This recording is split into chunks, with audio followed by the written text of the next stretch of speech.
കാര്യം പറയാം, which you have to write here. Revenue and income. Revenue and income.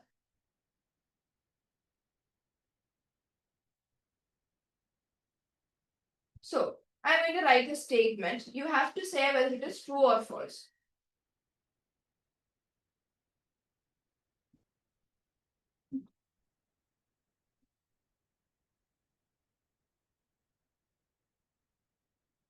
All revenues are income. True or false? Revenue എന്താന്ന് ഇന്നലെ ചെറിയൊരു hint തന്നിട്ടുണ്ടായിരുന്നു. ഇപ്പൊ വി ഗൈഡിന്റെ കേസ് എടുക്കുകയാണെങ്കിൽ വി ഗൈഡ് സ്റ്റുഡൻസിന്റെ അടുത്ത് നിന്ന് കളക്ട് ചെയ്യുന്ന ഫീസ് അവരുടെ റവന്യൂ ആണ്. പിന്നെ അതർ ഇൻകം ആയിട്ട് ഞാൻ പറഞ്ഞത് വി ഗൈഡിന് എന്തെങ്കിലും ഇൻട്രസ്റ്റ് കിട്ടുന്നുണ്ട്, എന്തെങ്കിലും റെന്റൽ ഇൻകം കിട്ടുന്നുണ്ടെങ്കിൽ അത് അവരുടെ അതർ ഇൻകം ആണ്. So my question is all revenues are income. എല്ലാ റവന്യൂ ഇൻകം ആണോ മഹിറ? എല്ലാ റവന്യൂസും ഇൻകം ആണോ?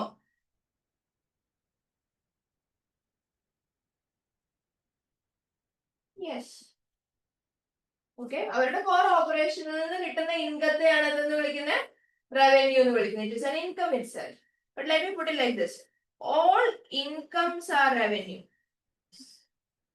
All incomes are revenue. All incomes, എല്ലാ ഇൻകത്തെയും റവന്യൂ എന്ന് വിളിക്കട്ടെ? നോ. വ്യത്യാസം മനസ്സിലായോ? കാരണം റവന്യൂ എന്ന് പറഞ്ഞു കഴിഞ്ഞാൽ it is the income generated from, this is the income generated from core trading activity. Is it clear? അവരുടെ കോർ ട്രേഡിംഗ് ആക്ടിവിറ്റിയിൽ നിന്ന് അവർ ജനറേറ്റ് ചെയ്യുന്ന ആ ഒരു പർട്ടിക്കുലർ ഇൻകത്തെയാണ് നമ്മൾ എന്തെന്ന് വിളിക്കുന്നത്? റവന്യൂ എന്ന് വിളിക്കുന്നത്. അതല്ലാതെ അവർക്ക് കിട്ടുന്ന ഇൻട്രസ്റ്റ്, അതല്ലാതെ അവർക്ക് കിട്ടുന്ന റെന്റ് ഇൻകം, ഡിവിഡൻഡ് ഇൻകം, അതൊക്കെ എന്താണ്? ഇൻകം ആണ്. പക്ഷെ അതിനെ റവന്യൂ എന്ന് വിളിക്കാൻ പാടില്ല. അപ്പൊ എല്ലാ റവന്യൂ ഇൻകം ആണോ എന്ന് ചോദിച്ചാൽ യെസ്. പക്ഷെ എല്ലാ ഇൻകംസും റവന്യൂ അല്ല. ക്ലിയർ ആണോ മഹിറ? എല്ലാ റവന്യൂസും ഇൻകം ആണ്. പക്ഷെ എന്ന് പറഞ്ഞ എല്ലാ ഇൻകത്തെയും കയറി എന്ത് വിളിക്കാൻ പാടില്ല? റവന്യൂ എന്ന് വിളിക്കാൻ പാടില്ല.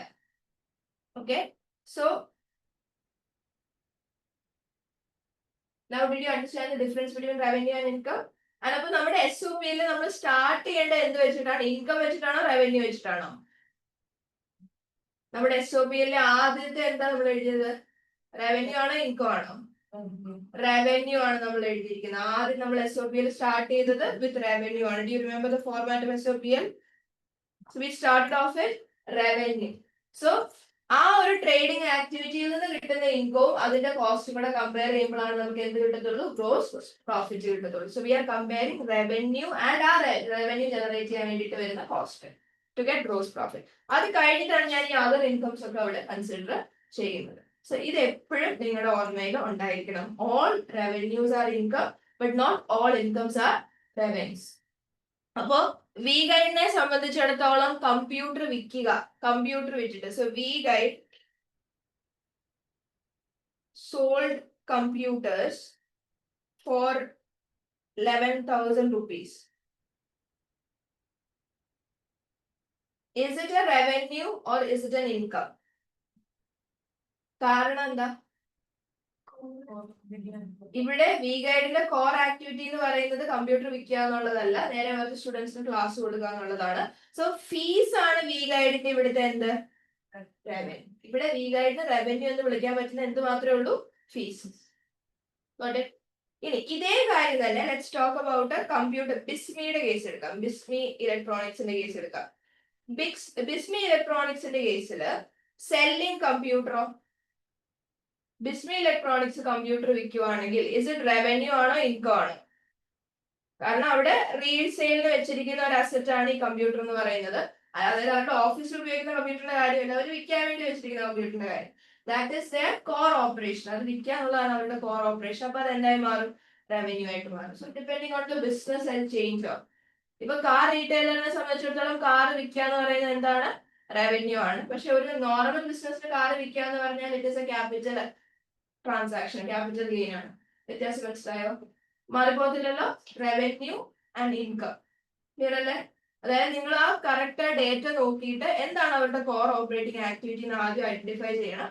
അതിൽ നിന്ന് കിട്ടുന്ന വരുമാനത്തെ മാത്രമേ നമ്മൾ റവന്യൂ കാറ്റഗറിയിലേക്ക് ഉൾപ്പെടുത്താൻ പാടുള്ളൂ.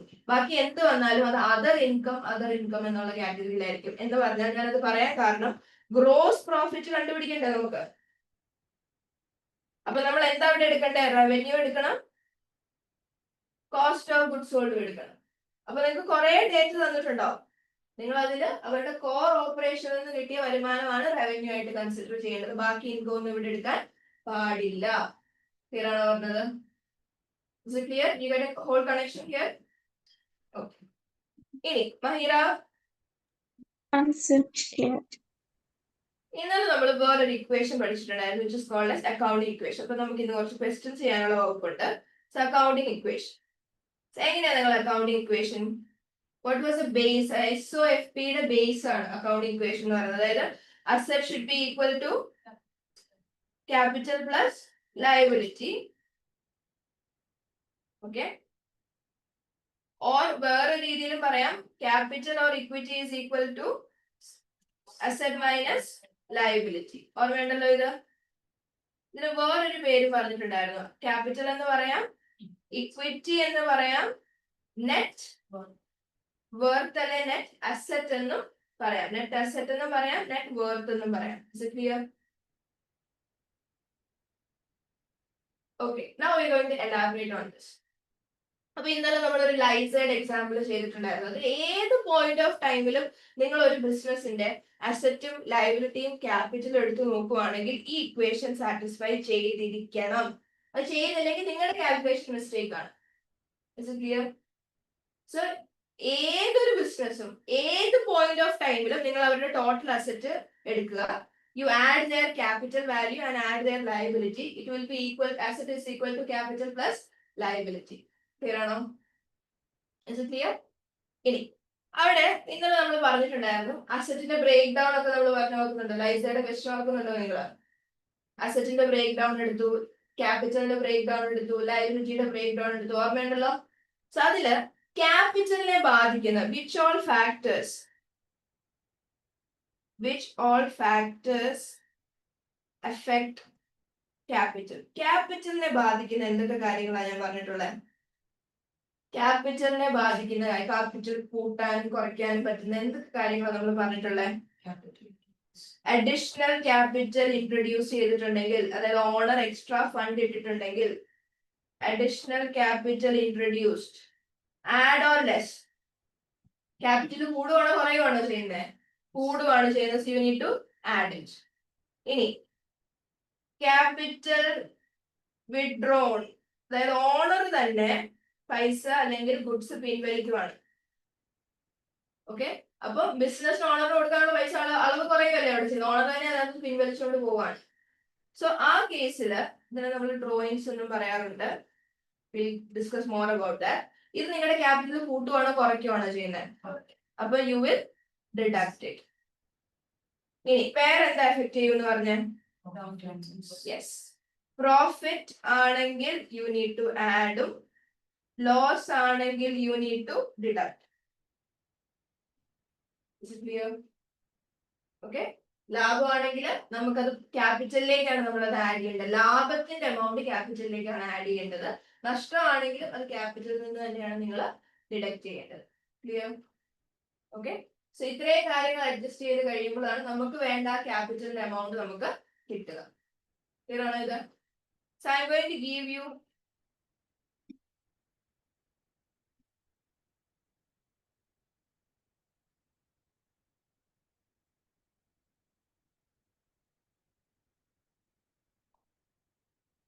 the next topic, which is business equation. ഇത് മനസ്സിലായാലേ അടുത്ത ചെയ്യാൻ പറ്റുള്ളൂ. Which is called as business equation.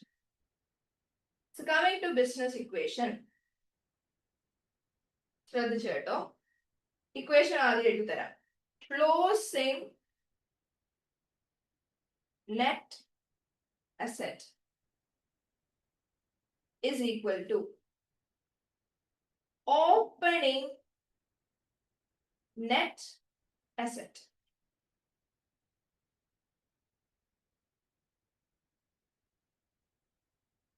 plus additional capital introduced plus profit അല്ലെങ്കിൽ negative loss minus drawings. ഇതിനെയാണ് net closing net asset എന്ന് വിളിക്കുന്നത്. ഫസ്റ്റ് ക്വസ്റ്റ്യൻ, നെറ്റ് അസറ്റ് എന്താ നമ്മൾ പറഞ്ഞിട്ടുണ്ടായിരുന്നു. What is net asset? What is other name for net asset? What is equation for net asset? Net asset, net asset. What is the equation for net asset? Net asset എന്ന് പറഞ്ഞാൽ അസറ്റിൽ നിന്ന് liability പോയി കഴിഞ്ഞിട്ടുള്ള figure. What was the equation for net asset? Asset minus liability. Net asset വേറൊരു പേരെന്താ? Equity. അല്ലെങ്കിൽ ഇത് എന്ത് തന്നെയാണ്? ക്യാപിറ്റൽ തന്നെയാണ്. So what is the meaning of closing net asset? Closing net asset is രണ്ട് രീതി പറയാം. ഒന്നുകിൽ നമുക്ക് ക്ലോസിംഗ് ക്യാപിറ്റൽ എന്ന് വിളിച്ചൂടെ, അല്ലെ ക്ലോസിംഗ് ഇക്വിറ്റി എന്ന് വിളിച്ചൂടെ, അല്ലെങ്കിൽ ക്ലോസിംഗ് അസറ്റിൽ നിന്ന് ക്ലോസിംഗ് ലയബിലിറ്റി മൈനസ് ചെയ്യുന്നതാണെന്ന് വിളിച്ചൂടെ. ആ ഇക്വേഷൻ ആണ് നമ്മൾ മനസ്സിലാക്കാൻ പോകുന്നത്. കാണാപ്പാഠം പഠിക്കുന്നതിന് പകരം we are going to understand the equation. So closing net asset. അപ്പൊ ആദ്യം എന്താ നെറ്റ് അസറ്റ് എന്ന് പറയുന്നത്? Net asset is another name for capital, അല്ലെ another name for equity. അത് ക്ലോസിംഗ് എന്ന് പറയുമ്പോൾ ഒരു പീരീഡിന്റെ എൻഡിലുള്ളതാണ് നമുക്ക് വേണ്ടത്. സോ ഈ അസറ്റ്, ഈ ക്യാപിറ്റൽ ഇക്വിറ്റി കണ്ടുപിടിക്കാൻ നമുക്ക് വേറൊരു ഇക്വേഷൻ അറിയാം, അസറ്റ് മൈനസ് ലയബിലിറ്റി. അതിൽ നമ്മൾ ഏത് അസറ്റ് എടുക്കണ്ടേ? ക്ലോസിംഗിലുള്ള അസറ്റും ക്ലോസിംഗിലുള്ള ലയബിലിറ്റിയാണ് നമ്മൾ എടുക്കേണ്ടത്. അത് രണ്ടും കൂടെ മൈനസ് ചെയ്താൽ നിങ്ങൾക്ക് എന്ത് കിട്ടും? ക്ലോസിംഗ് നെറ്റ് അസറ്റ് കിട്ടും. ഇത്രയും മനസ്സിലായോ? So to put this into perspective, let's take it into a financial year. 1st January 2024 തൊട്ട് 31st December 2024. This is your financial year. ഇതാണ് നിങ്ങളുടെ financial year. 12 months. So, what is the meaning of closing net asset? Mahira, you can also participate. Closing net asset എന്ന് പറഞ്ഞാൽ എന്താണ്? എനിക്ക് date വെച്ച് പറഞ്ഞാൽ മതി. ഏത് ഡേറ്റിലെ വാല്യൂനെയാണ് ക്ലോസിംഗ് നെറ്റ് അസറ്റ് എന്ന് വിളിക്കുന്നത്? ഏത് ഡേറ്റിലെ വാല്യൂനെയാണ് ക്ലോസിംഗ് നെറ്റ് അസറ്റ് എന്ന് വിളിക്കുന്നത്? ഈ തന്നിരിക്കുന്നതിൽ ഏത് ഡേറ്റിനെയാണ് ക്ലോസിംഗ് എന്ന് വിളിക്കുന്നത്? 31st December 2024 ആണ് ക്ലോസിംഗ് വാല്യൂ പറയുന്നത്. സോ നിങ്ങളോട് closing net asset, this is called as closing net asset, or we can say closing capital എന്ന് വിളിക്കാം, അല്ലെങ്കിൽ I can called as closing equity എന്ന് വിളിക്കാം, അല്ലെങ്കിൽ I can say, or I can say closing asset minus closing liabilities. ഏത് ഡേറ്റിലെ asset, ഏത് ഡേറ്റിലെ liability? Closing asset എന്ന് പറയുന്നത് ഏത് ഡേറ്റിലെയാ? ഡിസംബർ 2024 അസറ്റും 31st December 2024 നിങ്ങളുടെ കയ്യിലുള്ള ലയബിലിറ്റീസും കൂടെ കമ്പയർ ചെയ്യാം. Is it clear? Is it clear? So what is the meaning of closing net asset? Year ending date ലുള്ള equity, year ending date ലുള്ള capital, അല്ലെങ്കിൽ year ending date ലുള്ള asset നിന്ന് year ending date ലുള്ള liabilities minus ചെയ്യുന്നതാണ് നിങ്ങളുടെ closing net asset. ഇത്രയും മനസ്സിലായോ? ഇത് കണ്ടുപിടിക്കാനുള്ള ഇക്വേഷൻ ആണ് നിങ്ങൾ ഇവിടെ എഴുതിയിരിക്കുന്നത്. So you think about it. ഇത് നമുക്കൊരു ഫിനിഷ് ലൈൻ ആയിട്ട് എടുക്കാം. ഈ ഫിനിഷ് ലൈനിലേക്ക് എത്തണമെന്നുണ്ടെങ്കിൽ എവിടെ നിങ്ങൾ തുടങ്ങണം? സോ ഇവിടെ നിങ്ങൾ തുടങ്ങണം. അപ്പൊ ആ ഡേറ്റിനെ എന്താ വിളിക്കുക? This is called as opening net asset എന്ന് വിളിക്കാം, ഓപ്പണിംഗ് ക്യാപിറ്റൽ എന്ന് വിളിക്കാം, ഓപ്പണിംഗ് ഇക്വിറ്റി എന്ന് വിളിക്കാം, or I can say opening അസറ്റിൽ നിന്ന് ഓപ്പണിംഗ് ലയബിലിറ്റി മൈനസ് ചെയ്യുവാണ്. മഹിറ മനസ്സിലാവുന്നുണ്ടോ? മനസ്സിലാവുന്നുണ്ട്. സോ ഓപ്പണിംഗ് അസറ്റ് എന്ന് പറയുമ്പോൾ 1st January 2024 ഓപ്പണിംഗ് ലയബിലിറ്റി എന്ന് പറയുമ്പോഴത്തേനും 1st January 2025 24-ലും നിങ്ങളുടെ കയ്യിലുള്ള അസറ്റ്സും ലയബിലിറ്റിയുടെ ബാലൻസ് ആ ഡേറ്റിലുള്ള അസറ്റ് ലയബിലിറ്റി നെറ്റ് ഓഫ് ചെയ്യുക. അല്ലെങ്കിൽ ഇനി അത് കിട്ടിയിട്ടില്ലെങ്കിൽ ആ ഡേറ്റിലെ ക്യാപിറ്റൽ തന്നിട്ട് അതേപടി എടുത്തേക്കുക.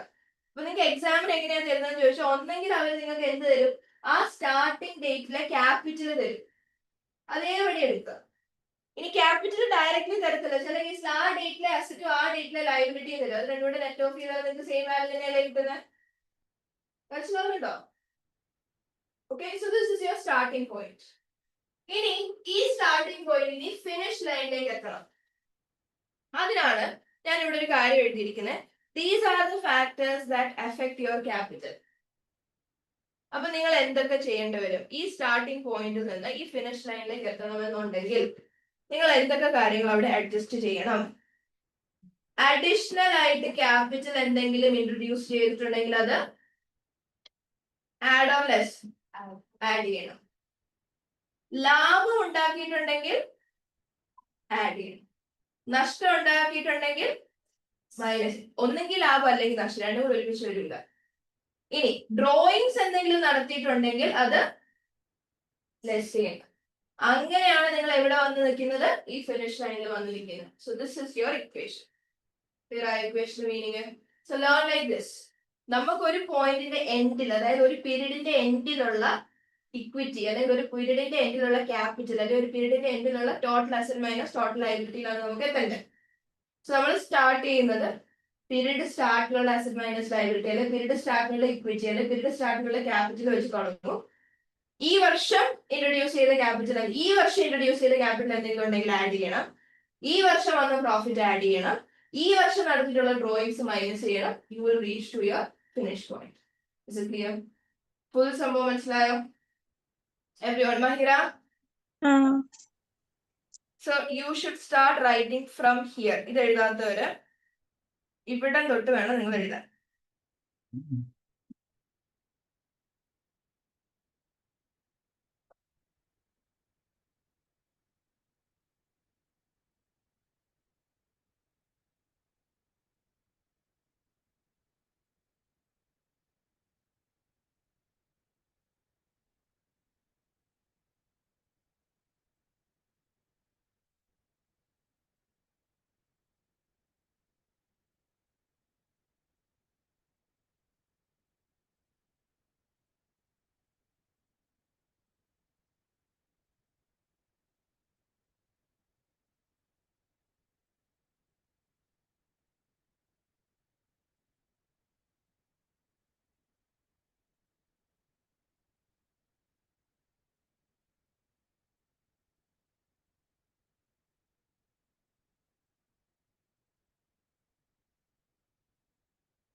So this is your equation. അതായത് ഈ മെയിൻ ഇക്വേഷൻ തന്നെ നമ്മൾ റീഅറേഞ്ച് ചെയ്തതാണ്. Capital is equal to asset minus liability. Capital എന്ന് വിളിക്കാം, ഇക്വിറ്റി എന്ന് വിളിക്കാം, നെറ്റ് അസറ്റ് എന്ന് വിളിക്കാം, നെറ്റ് വർത്ത് എന്ന് വിളിക്കാം. ഇനി എന്തൊക്കെ കാര്യങ്ങളാണ് ക്യാപിറ്റലിനെ എഫക്ട് ചെയ്യുന്നത്? അഡീഷണൽ ക്യാപിറ്റൽ ഇൻട്രൊഡ്യൂസ് ചെയ്തിട്ടുണ്ടെങ്കിൽ അത് ക്യാപിറ്റൽ ഇൻക്രീസ് ആക്കും. ക്യാപിറ്റൽ വിഡ്രോ ചെയ്യുന്നുണ്ടെങ്കിൽ അത് ക്യാപിറ്റലിനെ കുറയ്ക്കും. അതായത് ആ പീരീഡിൽ 2 വർഷം മുമ്പ് നടന്ന കാര്യമല്ല, ഡ്യൂറിംഗ് ദാറ്റ് പീരീഡ് ഉണ്ടാവില്ല, ആ പീരീഡിൽ നടന്ന കാര്യങ്ങളാണ് നമ്മൾ ഈ പറയുന്നത്. ആ വർഷം നിങ്ങൾക്ക് ലാഭമാണെങ്കിൽ you need to add it, നഷ്ടമാണെങ്കിൽ you need to deduct it.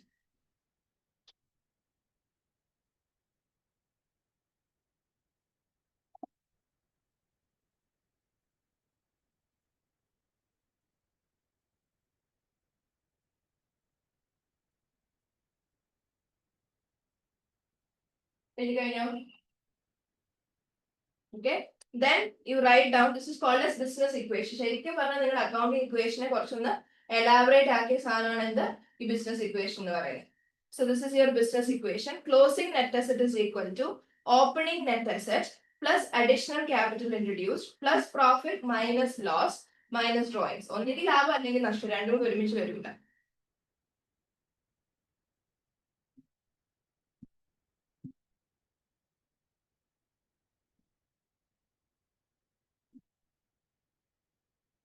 ഈ മെയിൻ ഇക്വേഷൻ എഴുതി നിങ്ങൾ കുറച്ച് സ്പേസ് വിടണം. അതായത് ഇതേ ഇക്വേഷൻ റീഅറേഞ്ച് ചെയ്ത് ഇപ്പൊ എല്ലാ കേസിലും നിങ്ങളോട് ക്ലോസിംഗ് നെറ്റ് അസറ്റ് ആയിരിക്കുമല്ലോ ചോദിക്കുന്നത്.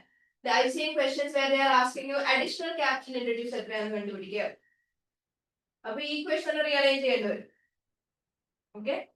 Then sometimes they'll ask ഈ വർഷത്തെ പ്രോഫിറ്റ് എത്രയാണെന്ന് കണ്ടുപിടിക്കുക, അല്ലെങ്കിൽ ഈ വർഷത്തെ ലോസ് എത്രയാണെന്ന് കണ്ടുപിടിക്കുക. സോ അങ്ങനെയും ക്വസ്റ്റ്യൻസ് വരാം. ഇതാണ് ബേസ് ഇക്വേഷൻ. ഒരെണ്ണം പഠിച്ചു വെക്കുക, അത് റീഅറേഞ്ച് ചെയ്യാൻ നിങ്ങൾക്ക് അറിഞ്ഞിരിക്കണം. That's all. നിങ്ങളുടെ ജോലി മെയിൻ ഇക്വേഷൻ എഴുതിയിട്ട് ബാക്കി സബ് ഇക്വേഷൻസ് കണ്ടുപിടിക്കുക. അതായത് I need to find out opening net asset. അപ്പൊ ഞാൻ എന്ത് ചെയ്യണം? എനിക്ക് ഓപ്പണിംഗ് നെറ്റ് അസെറ്റ് കണ്ടുപിടിക്കണം. So what should be my equation? അതിനുശേഷം എനിക്ക് അഡീഷണൽ ക്യാപിറ്റൽ ഇൻട്രൊഡ്യൂസ്ഡ് എത്രയാണെന്ന് കണ്ടുപിടിക്കണം. So what will be my equation? Additional capital introduced എത്രയാണെന്ന് കണ്ടുപിടിക്കണം. ഓർ എനിക്ക് പ്രോഫിറ്റ് ഓർ ലോസ് എത്രയാണെന്ന് കണ്ടുപിടിക്കണം. So what will be the equation? Last one is എനിക്ക് ഡ്രോയിങ്സ് എത്രയാണെന്ന് കണ്ടുപിടിക്കണം. So what will be my equation? So that is your job. ഈ main equation വെച്ചിട്ട് find out the equation for all four of these. Find out the equation for all four of these. ഇതാണ് main equation. ഇതാണ് നിങ്ങൾ പഠിക്കേണ്ട equation. Logically പഠിച്ചു വെക്കുക. By heart ചെയ്തേക്കരുത്. Logically പഠിക്കാനുള്ള ഒരു ടെക്നിക്ക് പറഞ്ഞു തന്നിട്ടുണ്ടല്ലോ. നമുക്ക് ഒരു വർഷത്തിന്റെ ഫിനിഷ് ലൈനിലേക്കാണ് എത്തേണ്ടത്. അപ്പൊ ആ വർഷം തുടങ്ങുമ്പോൾ ഉള്ള ഓപ്പണിംഗ് ബാലൻസിലേക്ക് ആ വർഷത്തെ ക്യാപിറ്റൽ ഇൻട്രൊഡ്യൂസ്ഡ്, ആ വർഷത്തെ പ്രോഫിറ്റ് മൈനസ് ആ വർഷത്തെ ഡ്രോയിങ്സ് ചെയ്ത് കഴിഞ്ഞാൽ U will reach your closing line.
What will be the equation for opening net asset?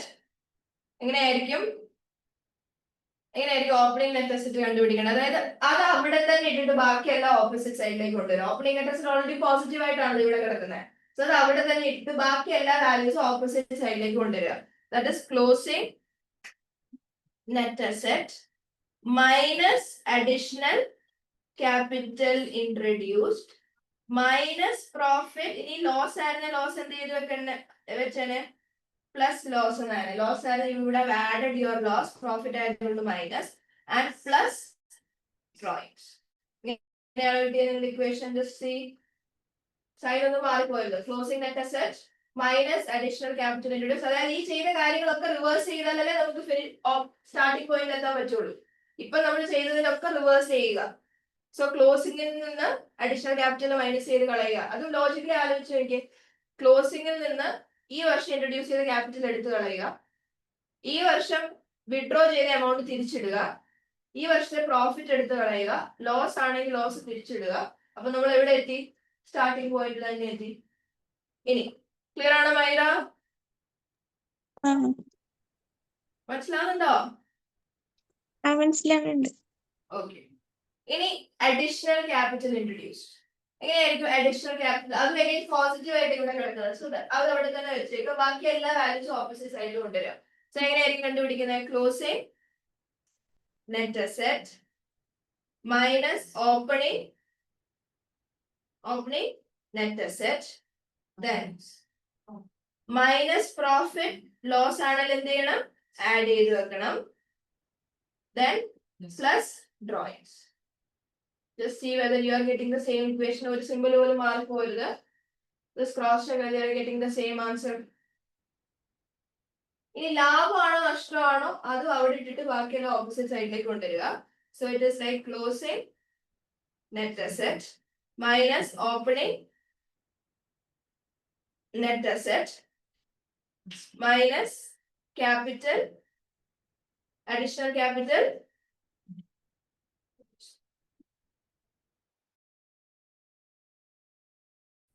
minus additional capital introduced plus drawings.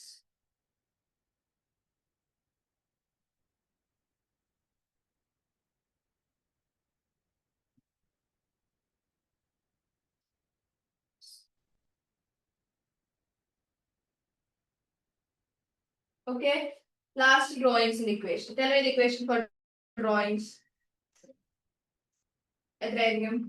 What is the equation for drawings? Negative item. So, on the take or else you take it as positive and closing net asset ippurthe side like kondiru angane cheyidalum madi. So which is equal to drawings edukkan vendite opening net asset plus additional capital introduced plus profit minus loss minus closing net asset. അതായത് ഈ നെഗറ്റീവിനെ ഞാൻ ഇപ്പുറത്തേക്ക് കൊണ്ടുവന്നു. അപ്പൊ automatically ഇത് ഇവിടെ വന്ന് negative ആയിക്കോളും. ഇത് പോസിറ്റീവ് ക്ലോസിംഗ് നെറ്റ് അസറ്റ് തന്നെ കിടക്കും. അത് ഇപ്പുറത്തെ സൈഡിലേക്ക് വരുമ്പോൾ എന്താവും? നെഗറ്റീവ് ആവും. ഈ നെഗറ്റീവ് ഇപ്പുറത്തെ സൈഡിൽ വരുമ്പോൾ എന്താവും? പോസിറ്റീവ് ആവും. So positive drawings is equal to opening net asset plus additional capital introduced plus profit minus closing net asset. Is it clear? ഇനി ഇത് പഠിക്കാൻ ഞാൻ റെക്കമെൻഡ് ചെയ്യില്ല because that is almost like as an ACCA faculty I am asking you to by heart. I expect you to learn the first equation. First ഇക്വേഷനിൽ മാറ്റങ്ങൾ വരുത്താനുള്ള ഒരു ബുദ്ധി നിങ്ങൾക്ക് ഉണ്ടായിരിക്കണം. ആ ഒരു നോളജ് ആണ് നിങ്ങളുടെ അടുത്ത് നിന്ന് എക്സ്പെക്ട് ചെയ്യുന്നത്. ഫസ്റ്റ് ഇക്വേഷൻ ബൈ ഹാർട്ട് ചെയ്യാൻ വേണ്ടിയിട്ട് ഞാൻ പറയുന്നില്ല. ഫസ്റ്റ് ഇക്വേഷൻ പഠിക്കാൻ വേണ്ടിയിട്ടാണ് ഞാൻ ഈ ഗ്രാഫ് വരച്ചിരിക്കുന്നത്. This is your first equation. So remember this graph. എനിക്കൊരു ഫിനിഷ് ലൈനിലേക്ക് എത്തണമെന്നുണ്ടെങ്കിൽ സ്റ്റാർട്ടിംഗ് പോയിന്റ് തൊട്ട് ഞാൻ തുടങ്ങണം. പ്ലസ് ആ വർഷം ക്യാപിറ്റലിനെ കൂട്ടുന്ന കാര്യങ്ങളെല്ലാം ആഡ് ചെയ്യണം, കുറയ്ക്കുന്ന കാര്യങ്ങളെല്ലാം മൈനസ് ചെയ്യണം. Reach the finish point. So ആ ഫിനിഷ് പോയിന്റ് കണ്ടുപിടിക്കാൻ ഒരു നോളജ് ഉണ്ടാവണം. അതായത് ക്ലോസിംഗ് ക്യാപിറ്റൽ അല്ലെ ക്ലോസിംഗ് ഇക്വിറ്റി, അതായത് ഈ ഡേറ്റിലുള്ള ക്യാപിറ്റൽ അല്ലെങ്കിൽ ഈ ഡേറ്റിലുള്ള equity, or I can say ഈ ഡേറ്റിലുള്ള അസറ്റിൽ നിന്ന് ഈ ഡേറ്റിലുള്ള ലയബിലിറ്റി മൈനസ് ചെയ്യുന്നു. That is also same as net asset. ഇനി വേറൊരു പ്രശ്നം കൂടെ ഉണ്ട് ഇവിടെ. ഇതാണ് എന്റെ ഇയർ എന്ന് വിചാരിക്കാം കേട്ടോ. So sometimes will give you the closing asset of 31st December 2023 and the closing liability of 31st December 2023. ഇതേ തന്നിട്ടുള്ള question. So what is this?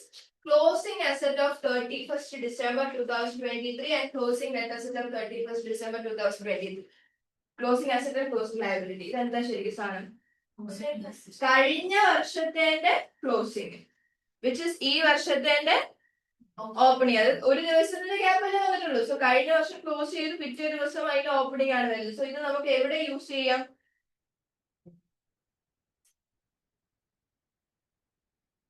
Clear? അപ്പൊ ചിലപ്പോ ഇങ്ങനെയായിരിക്കും ഡേറ്റ തരുന്നുണ്ടാവും. സ്റ്റുഡൻസ് അപ്പൊ വിചാരിക്കും ഇവിടെ രണ്ട് ക്ലോസിംഗ് തന്നിരിക്കുന്ന, ഓപ്പണിംഗ് തന്നിട്ടില്ല. റിമെമ്പർ കഴിഞ്ഞ പീരീഡിന്റെ ക്ലോസിംഗ് ആണ് ഈ വർഷത്തെ ഓപ്പണിംഗ് എന്ന് പറയുന്നത്. So closing balance of prayer period, closing balance of prior period is the opening balance of current year കേട്ടോ. ഈ പീരീഡിന്റെ ഓപ്പണിംഗ് ബാലൻസ് ഒരു ദിവസത്തിന്റെ വ്യത്യാസമല്ലേ ഉള്ളൂ. അപ്പൊ ഞാൻ ശരിക്കും ഈ ഇക്വേഷൻ ഒന്ന് റീഅറേഞ്ച് ചെയ്ത് കഴിഞ്ഞാൽ, അതായത്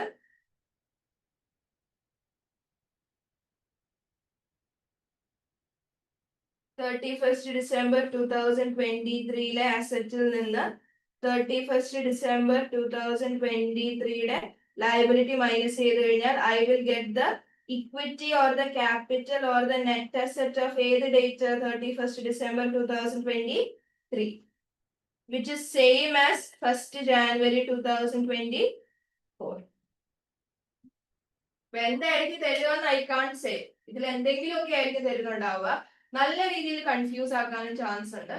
So this is all what you should remember for your calculation. Got it? So shall we do a proper question on this?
So we're going to start with our first question. Can you see?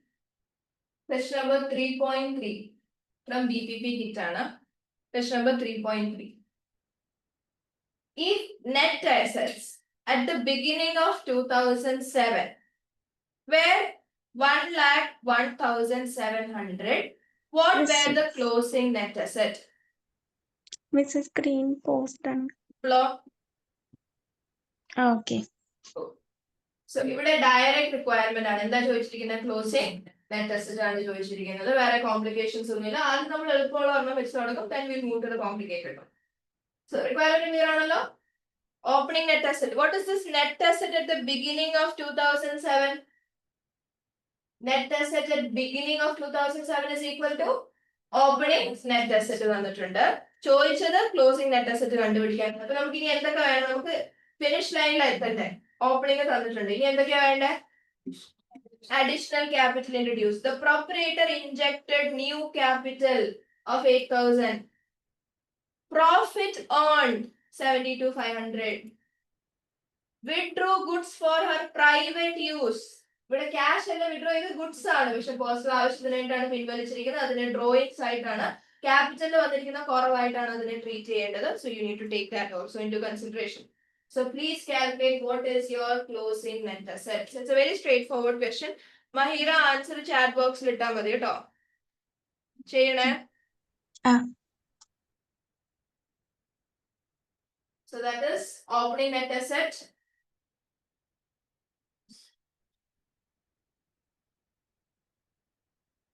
plus profit plus additional capital introduced minus drawings.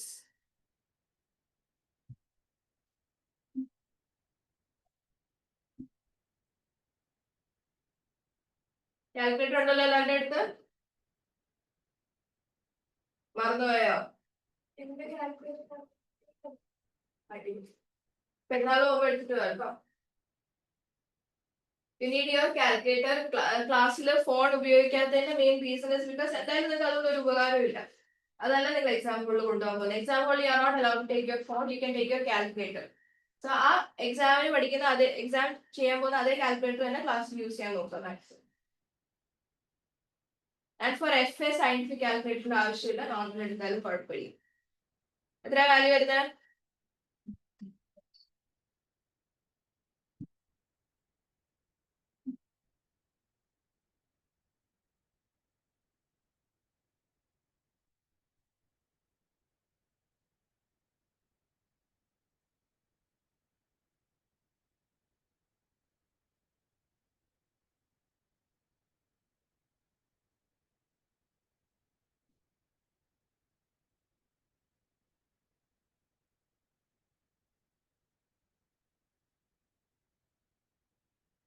$72,500 അല്ലേ? Plus 8,000 minus 2,200.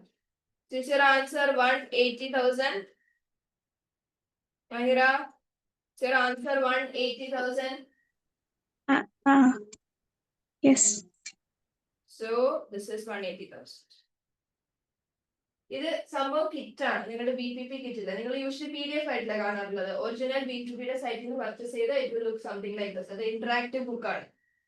അത് നമുക്ക് click ചെയ്ത് കഴിഞ്ഞാൽ നമുക്ക് അവിടെ തന്നെ നമ്മൾ ബാക്കിൽ പോയി ആൻസർ നോക്കാറില്ല. നമ്മൾ യൂഷ്വലി PDF ചെയ്യാറുള്ളത്. ഇവിടെ അപ്പം തന്നെ നമുക്ക് കറക്റ്റ് ആൻസർ വരും. അതായത് നമ്മൾ ബാക്കിലുള്ള എക്സ്പ്ലനേഷൻ ഓരോ ക്വസ്റ്റിന്റെയും താഴെ സബ്മിറ്റ് ചെയ്യുമ്പോൾ നമുക്ക് വരും. സോ കുറച്ചുകൂടി ഇന്ററാക്റ്റീവ് ആണ്. പക്ഷെ ഇതിന് you have to make a payment of 1,000 something. അതിന് ആവശ്യമില്ല. So next one, 3.4.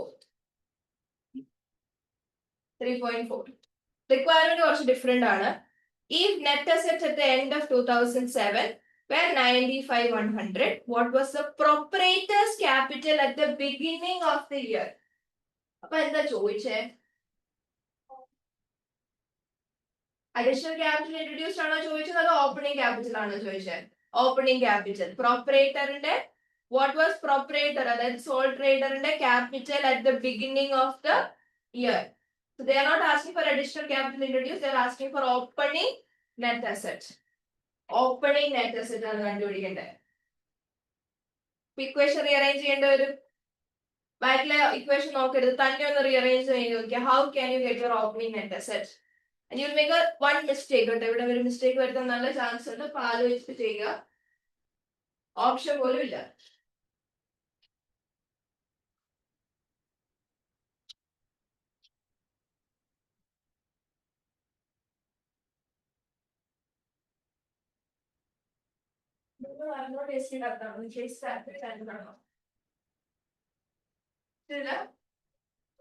മറന്നുപോയതാണ്, നിങ്ങൾ ഏജ് വീഡിയോകളാണെന്ന് തന്നെ ചോദിച്ചത്.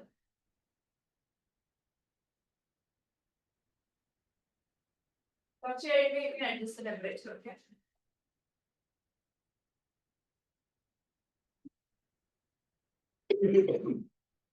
മഹിറ ആൻസർ കിട്ടി കഴിഞ്ഞാൽ ചാറ്റ് ബോക്സിൽ ഇട്ടാൽ മതി. I need my opening net asset. Opening net asset എന്ന് പറയുന്ന ഇക്വേഷൻ എങ്ങനെയാ വരിക? It is equal to closing net asset minus additional capital introduced minus profit. Profit അല്ലേ ഇവിടെ, and plus drawings കൂടെ എടുത്തു കഴിഞ്ഞാൽ you get your opening net asset. ഇപ്പൊ എത്ര ആൻസർ വന്നിരിക്കുന്നത്?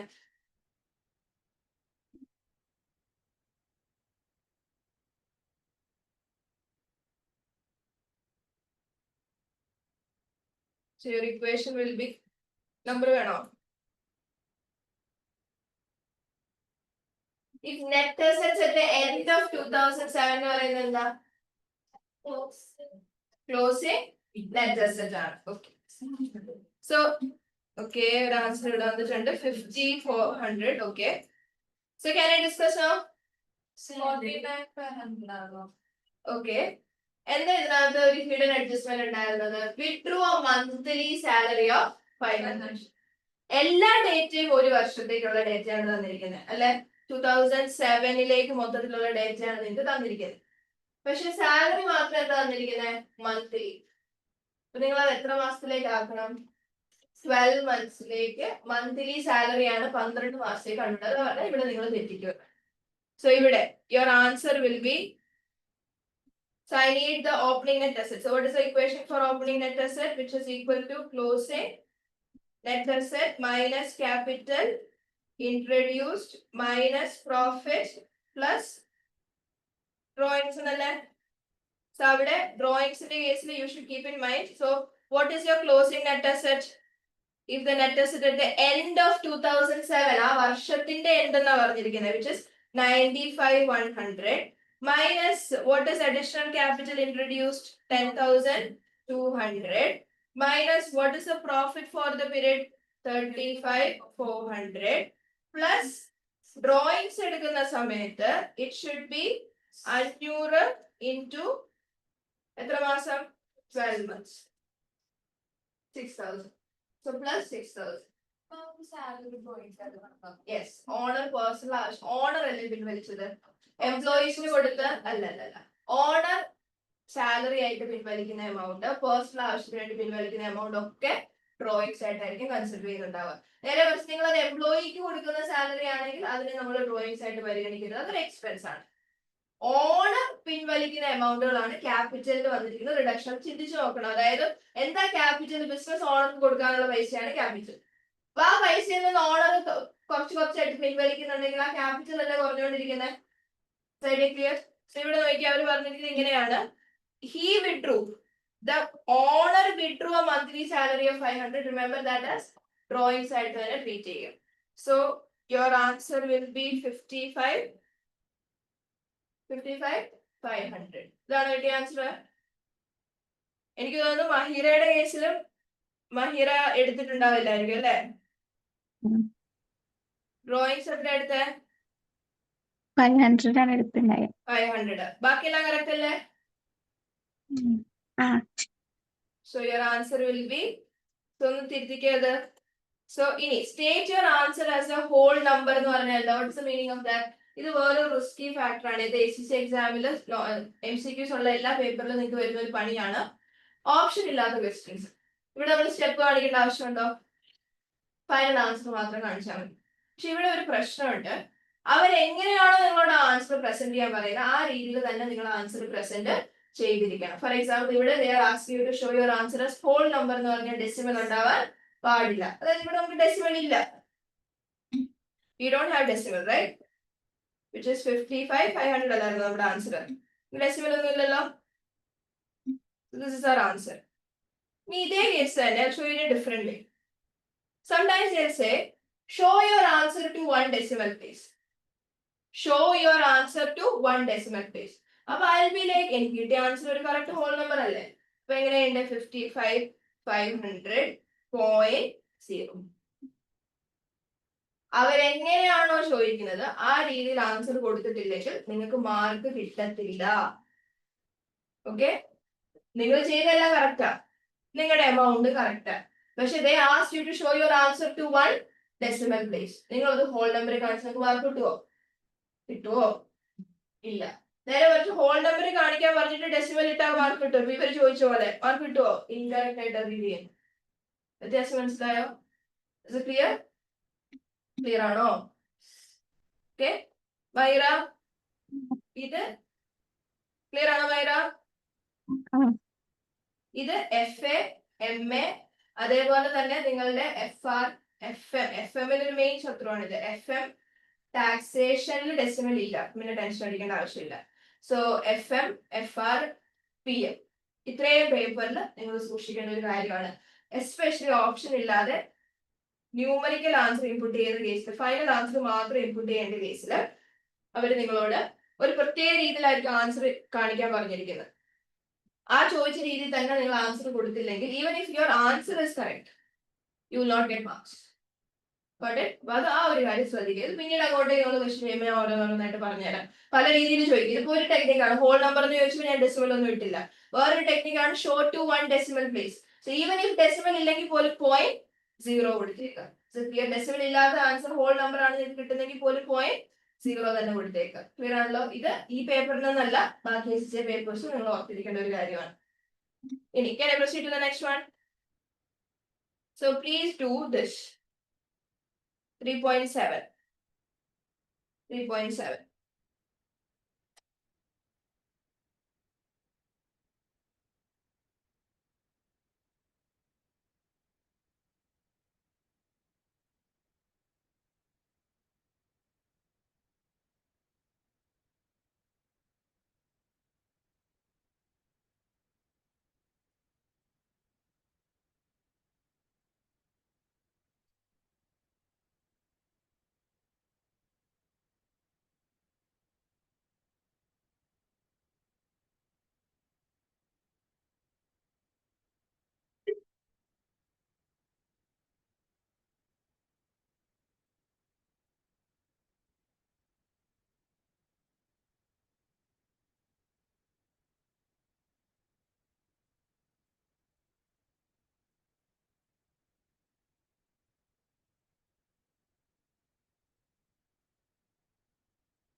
Okay, got the answer?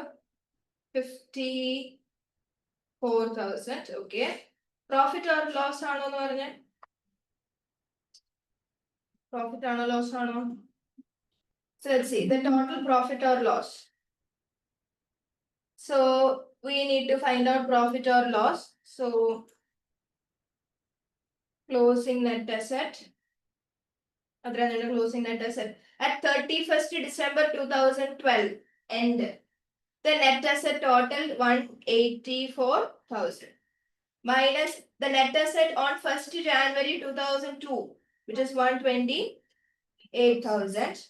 Then additional capital introduced 50,000.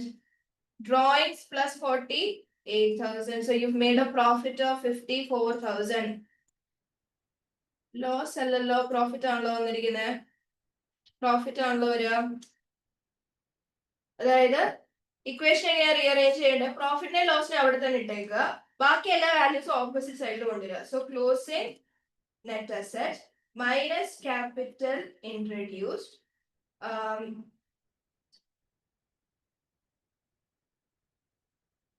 capital introduced, then plus drawings. ഒരു കാര്യം കൂടെ അഡ്ജസ്റ്റ് ചെയ്യാനുണ്ടല്ലോ, minus opening net asset. Okay, so ഇത്രയും ടേബിളാണ് you will be getting your answer. So that is 184,000 minus 128,000. 128,000, then minus 50,000 plus 48,000. ഇത് positive ആയിട്ടാണ് നിങ്ങൾക്ക് answer കിട്ടുന്നതെങ്കിൽ it's a പ്രോഫിറ്റും, ഇതേ ആൻസർ നിങ്ങൾക്ക് ചെയ്യുമ്പോൾ നെഗറ്റീവ് ആയിട്ടാണ് കിട്ടുന്നതെങ്കിൽ ഇറ്റ് ഇസ് എ ലോസും ആയിരിക്കും വരിക. ക്ലിയർ? സോ ഇത് ഓപ്പോസിറ്റ് ഡയറക്ഷനിലേക്ക് കൊണ്ടുവരരുത് കേട്ടോ. ഇതിന്റെ ഇക്വേഷൻ എഴുതുന്ന സമയത്ത് ഞാൻ ഇവിടെ ചെയ്തിട്ടുണ്ടായിരുന്നു. When I rewrote the equation here, profit or ലോസിന്റെ കേസിൽ ഞാൻ അതിനെ ആ സൈഡിൽ തന്നെ ഇട്ടിരിക്കുകയാണ്. പ്രോഫിറ്റ് ഓർ ലോസ് അതത് സൈഡിൽ തന്നെ ഇടുവാണ്, ബാക്കി എല്ലാ വാല്യൂസും ആണ് ഓപ്പോസിറ്റ് സൈഡിലേക്ക് കൊണ്ടുവരുന്നത്. ഓക്കെ, ക്ലിയർ ആണോ? Clear ആയി. ഓക്കെ, സോ ഏകദേശം നിങ്ങൾക്ക് ഐഡിയ കിട്ടിയല്ലോ. Shall give you, നിങ്ങൾക്ക് എക്സാം ഉണ്ടെന്നല്ലേ പറഞ്ഞേ? പോകുന്നില്ല?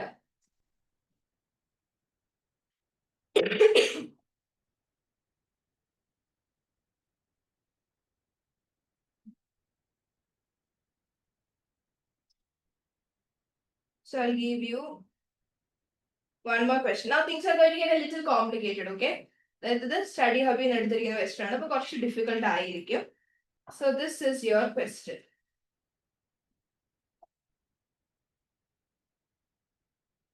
ആദ്യം കണ്ടുപിടിക്കേണ്ടത് എന്താന്ന് നോക്കിയോ? എന്താ കണ്ടുപിടിക്കണ്ടേ? പ്രോഫിറ്റ്. പ്രോഫിറ്റ് ഇക്വേഷൻ ഓർമ്മയിലാണ്. പ്രോഫിറ്റ് ഇക്വേഷൻ ആണ് closing net asset minus opening net asset minus capital introduce plus drawings. So one by one ഓരോന്ന് പിക്ക് ചെയ്തു. He withdrew 100 weekly. ഒരു വർഷം എത്ര വീക്ക് ഉണ്ട്? വീക്ക്ലി ആണ്, അത് ടോട്ടൽ ആക്കണമല്ലോ, ആനുവൽ ഡ്രോയിങ്സ് ആക്കണമല്ലോ. ഒരു വർഷം എത്ര ഡ്രോയിങ്സ് ഉണ്ട്? ഐ മീൻ എത്ര വീക്സ് ഉണ്ട്? 52 ആണ് എടുക്കേണ്ടത്. പ്ലീസ് കീപ് ഇൻ മൈൻഡ്, നിങ്ങളോട് വീക്ക്ലി വാല്യൂസ് ഇയർലി ആക്കണമെന്ന് പറഞ്ഞാൽ നിങ്ങൾ എത്ര വീക്ക് എടുക്കേണ്ടത്? 52 വീക്സ് ഇൻറ്റു ഓരോ വീക്കിലും എത്ര വെച്ചിട്ടാണ് വിഡ്രോ ചെയ്തിരിക്കുന്നത്? 100 വെച്ചിട്ട്. So it is your total drawings here 5,200. Clear ആണോ? ഇനി he did not introduce any further capital into the business. അപ്പൊ അതിനെ കുറിച്ച് ഓർത്ത് ടെൻഷൻ അടിക്കേണ്ട, അഡീഷണൽ ക്യാപിറ്റൽ ഇൻട്രൊഡ്യൂസ്ഡ് ഇല്ല. അപ്പൊ ഇനി രണ്ട് ശത്രുവേ ഉള്ളൂ, ഒരു ക്ലോസിംഗ് നെറ്റ് അസറ്റും വേണം, ഓപ്പണിംഗ് നെറ്റ് അസറ്റും വേണം. അത് നിങ്ങളുടെ ജോലിയാണ്. ക്ലോസിംഗ് നെറ്റ് അസറ്റ് ഇക്വേഷൻ ഞാൻ ജസ്റ്റ് ഇവിടെ നിന്ന് എഴുതിയേക്കാം, just for your understanding. Equation for profit or loss, profit തന്നെയാണല്ലോ അവർ പറയുന്നത്. So that is equal to closing net asset minus opening net asset minus opening net asset minus capital introduced ആണ്, പക്ഷെ ഇവിടെ ഇല്ലത്, പ്ലസ് ഡ്രോയിങ്സ്. ക്യാപിറ്റൽ ഇൻട്രൊഡ്യൂസ്ഡ് ഡ്രോയിങ്സിന്റെ കാര്യത്തിൽ ഒരു തീരുമാനമായി. ഓപ്പണിംഗ് നെറ്റ് അസറ്റും closing net asset you need to find out. Please do it.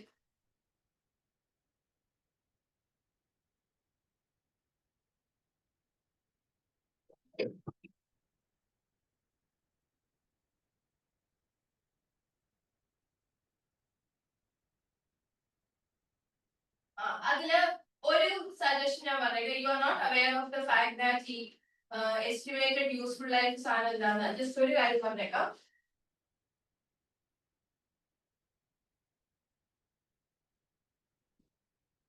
ഇതും നോക്കണ്ട, ഇതും നോക്കണ്ട. അത് പിന്നീട് ഒരു ചാപ്റ്ററിൽ പറയാനുള്ള ഒരു പോയിന്റ് ആണ്. ആ രണ്ട് വാല്യൂ നോക്കണ്ട,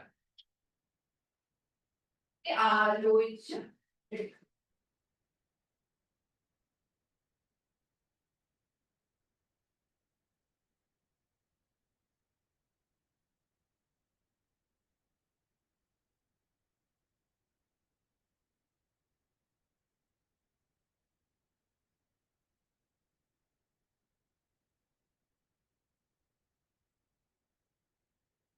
നിങ്ങൾക്ക് ഏത് രണ്ട് വാല്യൂസ് കൂടെ വേണം? ഓപ്പണിംഗ് നെറ്റ് അസറ്റിന്റെ വേറെ വാക്കുകൾ എന്തൊക്കെയാ? ഓപ്പണിംഗ് നെറ്റ് അസറ്റിന്റെ വേറെ വാക്കുകൾ ക്യാപിറ്റൽ, ഇക്വിറ്റി. ഓപ്പണിംഗ് എന്ന് പറയുമ്പോൾ ഏതാ date? 1st January. Think and do it.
ഇങ്ങനെയാണ് നിങ്ങൾ എക്സാമിന് ക്വസ്റ്റ്യൻ പ്രതീക്ഷിക്കേണ്ടത് കേട്ടോ.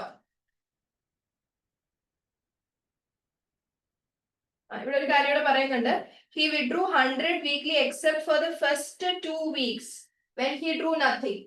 എന്ന് പറഞ്ഞാൽ മൊത്തം 52 വീക്ക് ഇല്ലേ ഒരു വർഷം, അതിൽ 2 വീക്കിൽ ഡ്രോയിങ്സ് ഒന്നും നടത്തിയിട്ടില്ല. അപ്പൊ ശരിക്കും എത്ര വീക്ക് എടുക്കാൻ പാടുള്ളൂ? 50 എടുക്കാൻ പാടുള്ളൂ. This will be 5000. അതൊക്കെ ശ്രദ്ധിക്കുക. ക്യാപിറ്റൽ ഇൻട്രൊഡ്യൂസ്ഡ് ഇല്ല. എനിക്ക് ഓപ്പണിംഗ് നെറ്റ് അസറ്റ് ആണ് അറിയേണ്ടത്. നിങ്ങൾ എത്രയാണ് ഓപ്പണിംഗ് നെറ്റ് അസറ്റ് ആയിട്ട് എടുത്തിട്ടുള്ളത്? That's what I want to know. So once again ഇങ്ങനെ ആലോചിക്കുക, ഏത് ഡേറ്റ്? 1st January. അതായിരിക്കുമല്ലോ ഓപ്പണിംഗ് എന്ന് പറയുന്നത്. ഓപ്പണിംഗ് നെറ്റ് അസറ്റിന്റെ വേറെ എന്തൊക്കെ വാക്കുകളാണ് പഠിച്ചിട്ടുള്ളത്? ഓപ്പണിംഗ് നെറ്റ് അസറ്റിന്റെ വേറെ എന്തൊക്കെ വാക്കാണ്? ഓപ്പണിംഗ് നെറ്റ് അസറ്റ് എന്ന് പറഞ്ഞാൽ ഓപ്പണിംഗ് ക്യാപിറ്റൽ എന്നാണ് അതിന്റെ മീനിങ്, അല്ലെങ്കിൽ ഓപ്പണിംഗ് ഇക്വിറ്റി എന്നാണ് അതിന്റെ മീനിങ്. സമ്മതിച്ചല്ലോ? Okay. Milo started his business on 1st January with 10,000 in cash. Milo ബിസിനസ്സിലേക്ക് 10,000 ഇൻവെസ്റ്റ് ചെയ്തു. അപ്പൊ എന്താ 10,000? മൈലോക്ക് അസറ്റ് ആണ്. നമുക്കത് എന്താ? ക്യാപിറ്റൽ അല്ലേ? ഓണർ ഇൻവെസ്റ്റ് ചെയ്ത ഫണ്ട് 1st Januaryയിലെ ക്യാപിറ്റൽ. സോ 1st Januaryയിലെ ക്യാപിറ്റൽ എത്രയാ? 10,000. Is it clear? Owner invested ഫണ്ടിനെ ക്യാപിറ്റൽ എന്ന് വിളിക്കുന്നത്. ഓണർ എത്ര ഇൻവെസ്റ്റ് ചെയ്തേ? 10,000. ഏതാ date? 1st January. That is your opening capital or your opening net asset. ഈ വേറൊരു ഇക്വേഷൻ പഠിച്ചിട്ടുണ്ട്. ഇത് ക്ലിയർ ആണോ മൈറ? ഈ പോയിന്റ് ക്ലിയർ ആണല്ലോ. സോ 1st Januaryയിൽ ഓണർ ഇട്ട പൈസയാണ് ക്യാപിറ്റൽ എന്ന് പറയുന്നത്. That is opening capital. Okay. ഇനി വേറൊരു രീതിയിൽ ചിന്തിക്കാം, പക്ഷെ that is totally irrelevant. Opening അസറ്റിൽ നിന്ന് ഓപ്പണിംഗ് ലയബിലിറ്റി മൈനസ് ചെയ്താൽ നമുക്ക് ഇത് തന്നെയല്ലേ കിട്ടുക? ഇനി ഓപ്പണിംഗ് അസറ്റ് എന്ന് പറയുമ്പോൾ ക്വസ്റ്റ്യൻ പറയുന്നുണ്ട് 10,000 ഇട്ടെങ്കിൽ പോലും ക്യാഷ് ആയിട്ടാണ് ഇട്ടിരിക്കുന്നത്, ക്യാഷ്. പക്ഷെ അപ്പൊ തന്നെ നമ്മൾ എന്ത് ചെയ്തു? അത് വെച്ച് 9,000 നോൺ കറന്റ് അസറ്റ് വാങ്ങിച്ചു. അതേപോലെ അത് വെച്ചിട്ട് എന്ത് വാങ്ങി? ഇൻവെന്ററി 1000 വാങ്ങി.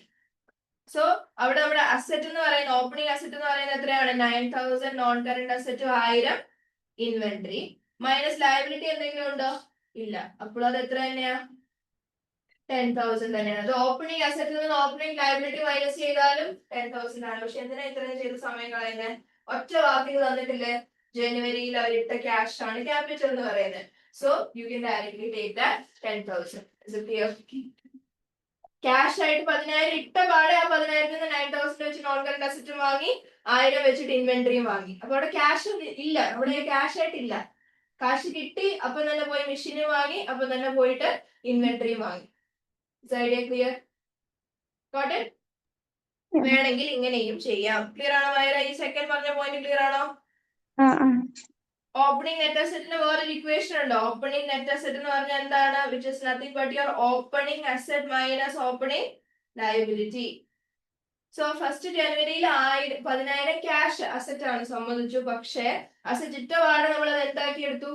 അത് വെച്ചിട്ട് 9,000 നോൺ കറന്റ് അസറ്റ് വാങ്ങി, 1,000 ഇൻവെന്ററി വാങ്ങി. സോ ഓപ്പണിംഗ് അസറ്റ് എന്ന് പറയുന്നത് 9,000 നോൺ കറന്റ് അസറ്റ്, 1,000 ഇൻവെന്ററിയും ആണ്. മൈനസ് നമുക്ക് ഓപ്പണിംഗ് ലയബിലിറ്റീസ് ഒന്നുമില്ല. So technically your opening net asset same as 10,000. അത്രയും ചിന്തിച്ച് സമയം കളയേണ്ട ആവശ്യമില്ല. ഓണർ ഇട്ട fund, owner invested fund on 1st January is the opening balance of capital, which is 10,000. അപ്പൊ അതുമായി ക്ലിയർ ആണോ? Clear? So I just update. അപ്പൊ എനിക്ക് ഒരെണ്ണം കിട്ടി, മൈനസ് 10,000 കിട്ടി. Capital introduce 0. ഡ്രോയിങ്സ് നമ്മൾ എങ്ങനെയാ എടുത്തത്? ഇൻറ്റു 50 വീക്സ് ആണ് എടുത്തത്. 5,000. ഇനി എന്നോട് കിട്ടിയാൽ മതി. ക്ലോസിംഗ് ക്യാപിറ്റൽ ഡയറക്ട്ലി തന്നിട്ടില്ല, യാതൊരു രീതിയിലുള്ള ഇൻഫർമേഷൻ നമുക്ക് തന്നിട്ടില്ല ക്ലോസിംഗ് ക്യാപിറ്റൽ. പക്ഷെ നമുക്ക് വേറൊരു ഇക്വേഷൻ അറിയാലോ. ക്ലോസിംഗ് ക്യാപിറ്റൽ നമ്മൾ വേറൊരു ഇക്വേഷൻ പറഞ്ഞിട്ടുണ്ടല്ലോ. What is the equation? Closing അസറ്റിൽ നിന്ന് ക്ലോസിംഗ് ലയബിലിറ്റി മൈനസ് ചെയ്താൽ പോലെ. ക്ലോസിംഗ് അസറ്റ് എന്ന് പറയുമ്പോൾ 31st ഡിസംബറിലെ അസറ്റ്സും ലയബിലിറ്റീസും കൂടെ നെറ്റ് ഓഫ് ചെയ്താൽ മതി. അപ്പൊ അത് ക്വസ്റ്റ്യൻ തന്നിട്ടുണ്ടല്ലോ. At the end of the year they had the following assets and liabilities.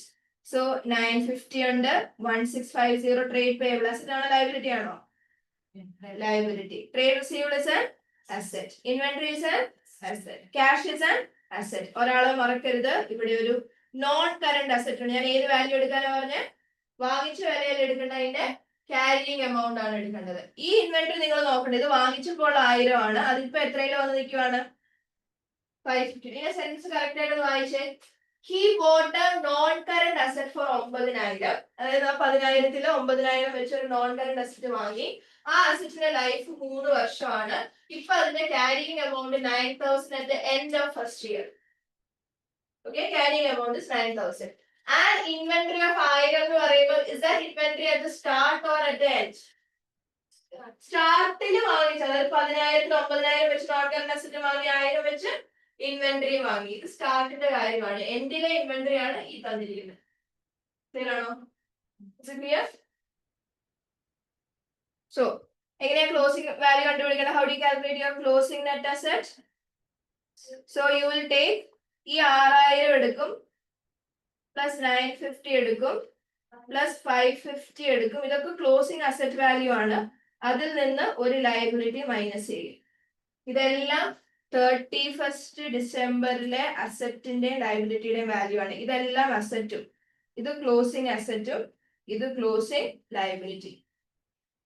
എത്ര വാല്യൂ വരുന്നത്? 6,000 plus 950 plus 550 plus 370 minus 1650.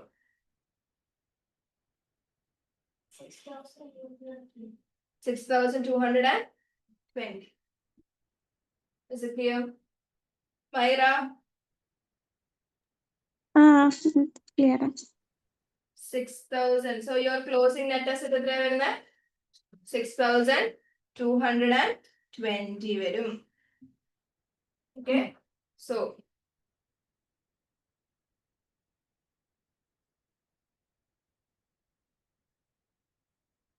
എത്രയാണ് profit figure? The positive figure of 122. Clear ആണോ സംഭവം? Is it clear?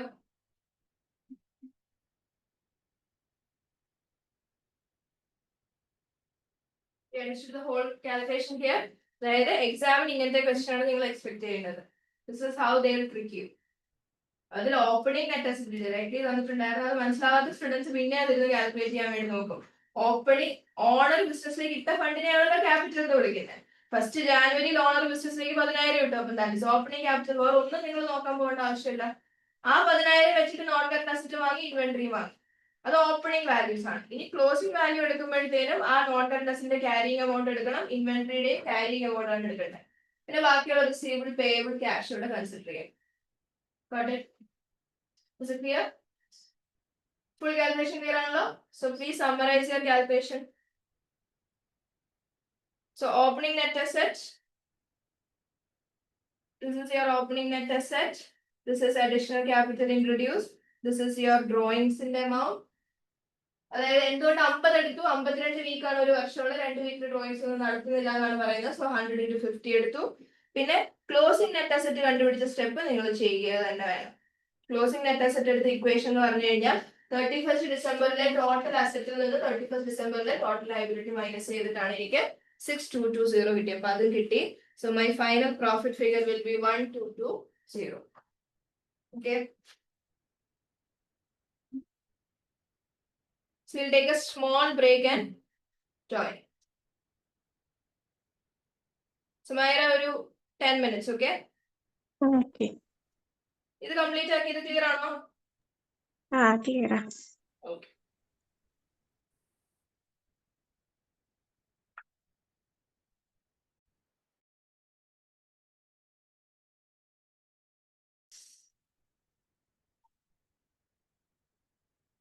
ഇതാണ് question. Can you see?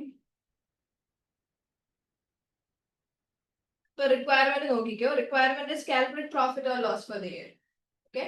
So now read this requirement. Read the question.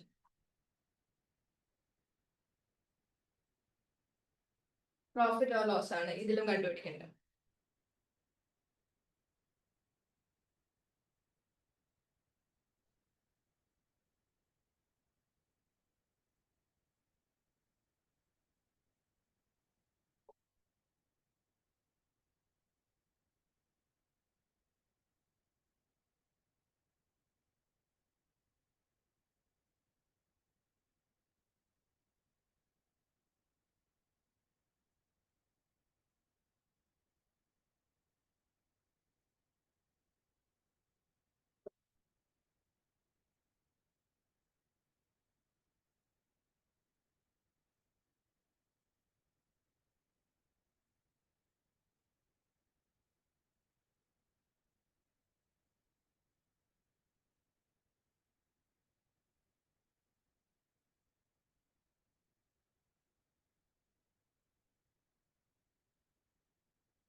So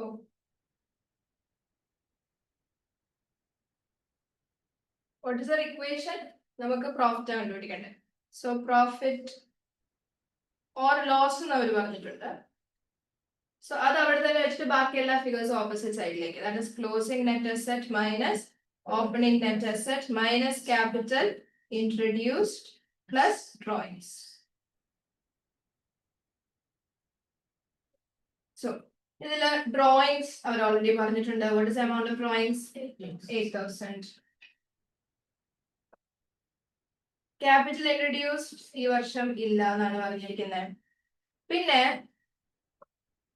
opening and closing capital at the end of last year, കഴിഞ്ഞ വർഷത്തിന്റെ എൻഡിലുള്ള capital or net asset എന്ന് പറഞ്ഞ ഈ വർഷത്തിന്റെ starting or opening net asset ആണ്. So what is your opening net asset? 5,000.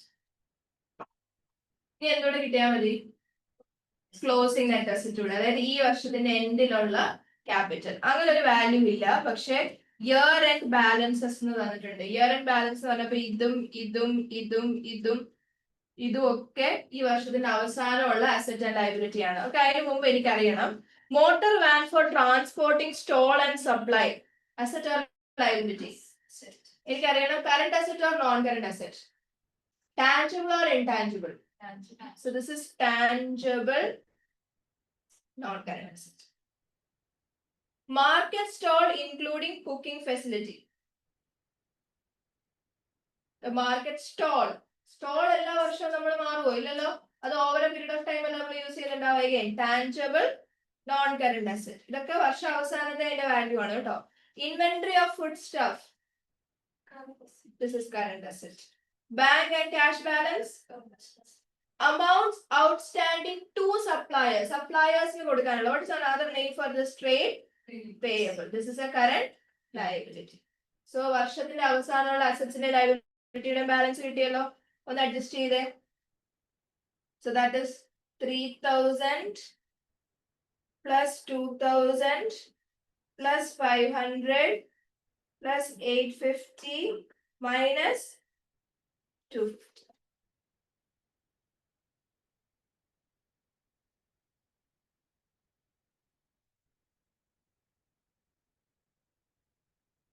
So is it 6100? So your closing net asset is 6100 minus opening net asset 6100 minus 5000 plus 8000. So what is the value? 9000. So what is your profit value there? 9100. Profit or loss? Positive alle? So it's a profit. Okay guys. So ഇവിടെ drawings നമ്മൾ എടുത്തു അതേപടി 8000. Then capital at the end of the last year. കഴിഞ്ഞ വർഷത്തിന്റെ അവസാനത്തെ capital എന്ന് പറയുമ്പോൾ ഈ വർഷത്തിന്റെ സ്റ്റാർട്ടിലെ ക്യാപിറ്റൽ ആണ്. അതായത് നമ്മുടെ ഓപ്പണിംഗ് നെറ്റ് അസറ്റ് ആണ്. ക്യാപിറ്റൽ എന്ന് പറഞ്ഞാൽ net asset, opening net asset. പിന്നെ ഈ വർഷത്തിന്റെ അവസാനമുള്ള അസറ്റ്സിന്റെ ലയബിലിറ്റിയുടെ വാല്യൂ എടുത്തു, അത് നെറ്റ് ഓഫ് ചെയ്ത് കഴിഞ്ഞാൽ ക്ലോസിംഗ് നെറ്റ് അസറ്റും കിട്ടി. ക്ലിയർ? ഓക്കെ, കാൽക്കുലേഷൻ ക്ലിയർ ആണല്ലോ. ഇനി നിങ്ങൾക്ക് ഇവിടുന്ന് മിനിമം ഒരു ക്വസ്റ്റ്യൻ നിങ്ങൾക്ക് എക്സ്പെക്ട് ചെയ്യാൻ പൊതുവെ വരാറുള്ളതാണ്, which is related to calculation of or adjustment of your business equation. അതായത് ബിസിനസ് ഇക്വേഷൻ തിരിച്ചു മറിച്ചൊന്നെങ്കിൽ ചിലപ്പോൾ പ്രോഫിറ്റ് ആയിരിക്കും ചോദിക്കുന്നത്, ചിലപ്പോൾ ക്ലോസിംഗ് നെറ്റ് അസറ്റ് ആയിരിക്കും ചോദിക്കുന്നത്, ചിലപ്പോൾ ഡ്രോയിങ്സ് ആയിരിക്കും ചോദിക്കുന്നത്. എന്തെങ്കിലും ഒരു ആസ്പെക്ട് നിങ്ങൾക്ക് എക്സ്പെക്ട് ചെയ്യാം. And this is your study hub ഈ question third chapter like വരാൻ ചാൻസ് ഉണ്ട്. തേർഡ് ഓർ ഫോർത്ത് ചാപ്റ്ററിലാണ് വരാൻ ചാൻസ് ഉണ്ട്. I have taken this from the activity എന്ന് പറഞ്ഞു കഴിഞ്ഞാൽ ടെക്സ്റ്റിന്റെ ടെക്സ്റ്റ് പോർഷൻ ഇല്ലേ, പ്രാക്ടീസ് ഓഫ് ക്വസ്റ്റ്യനും അല്ല എടുത്തത്, ടെക്സ്റ്റിന്റെ പോർഷനാണ് എടുത്തിരിക്കുന്നത്. സോ നിങ്ങൾ അതേ പറഞ്ഞാൽ നിങ്ങൾ ടെക്സ്റ്റ് വായിച്ചില്ലെങ്കിൽ കുഴപ്പമില്ല, അതിനകത്ത് വേണ്ട ക്വസ്റ്റ്യൻസ് ഒക്കെ ഞാൻ എടുത്തിട്ടുണ്ട്. നിങ്ങൾ അതിന്റെ പ്രാക്ടീസ് ക്വസ്റ്റ്യൻസ് മാത്രം ചെയ്താൽ, പ്രാക്ടീസും ക്വിസും മാത്രം നിങ്ങൾ ചെയ്താൽ മതി. ഓക്കെ, ഇനി അടുത്തൊരു ആസ്പെക്ട് ആണ് സ്റ്റേക്ക് ഹോൾഡർ ആൻഡ് റിപ്പോർട്ട്സ്. അതായത് ഇത് കുറച്ച് വാക്കുകളാണ്, നിങ്ങൾ അറിഞ്ഞിരിക്കേണ്ട കുറച്ച് വാക്കുകൾ. First one is stakeholder and reports. So stakeholder already BT പഠിച്ച ആൾക്കാരാണെങ്കിൽ നിങ്ങൾക്ക് വളരെ പരിചിതമായിട്ടുള്ള ഒരു വേർഡ് ആണ് സ്റ്റേക്ക് ഹോൾഡർ. ഷെയർ ഹോൾഡർ അല്ല, stake holder. So what is the meaning of stake holder? What is the meaning of stakeholder?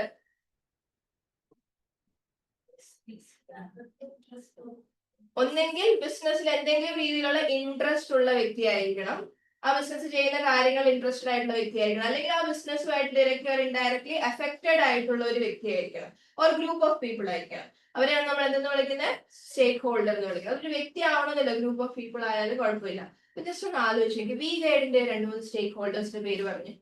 Stake holders ഒന്നെങ്കിൽ V guide ചെയ്യുന്ന കാര്യത്തിൽ അവർ ഇൻട്രസ്റ്റഡ് ആയിരിക്കണം, അല്ലെങ്കിൽ വി ഗൈഡ് ചെയ്യുന്ന ആക്ടിവിറ്റി കാരണം അവർ അഫക്റ്റഡ് ആയിരിക്കണം. So who all are the stakeholders of V guide?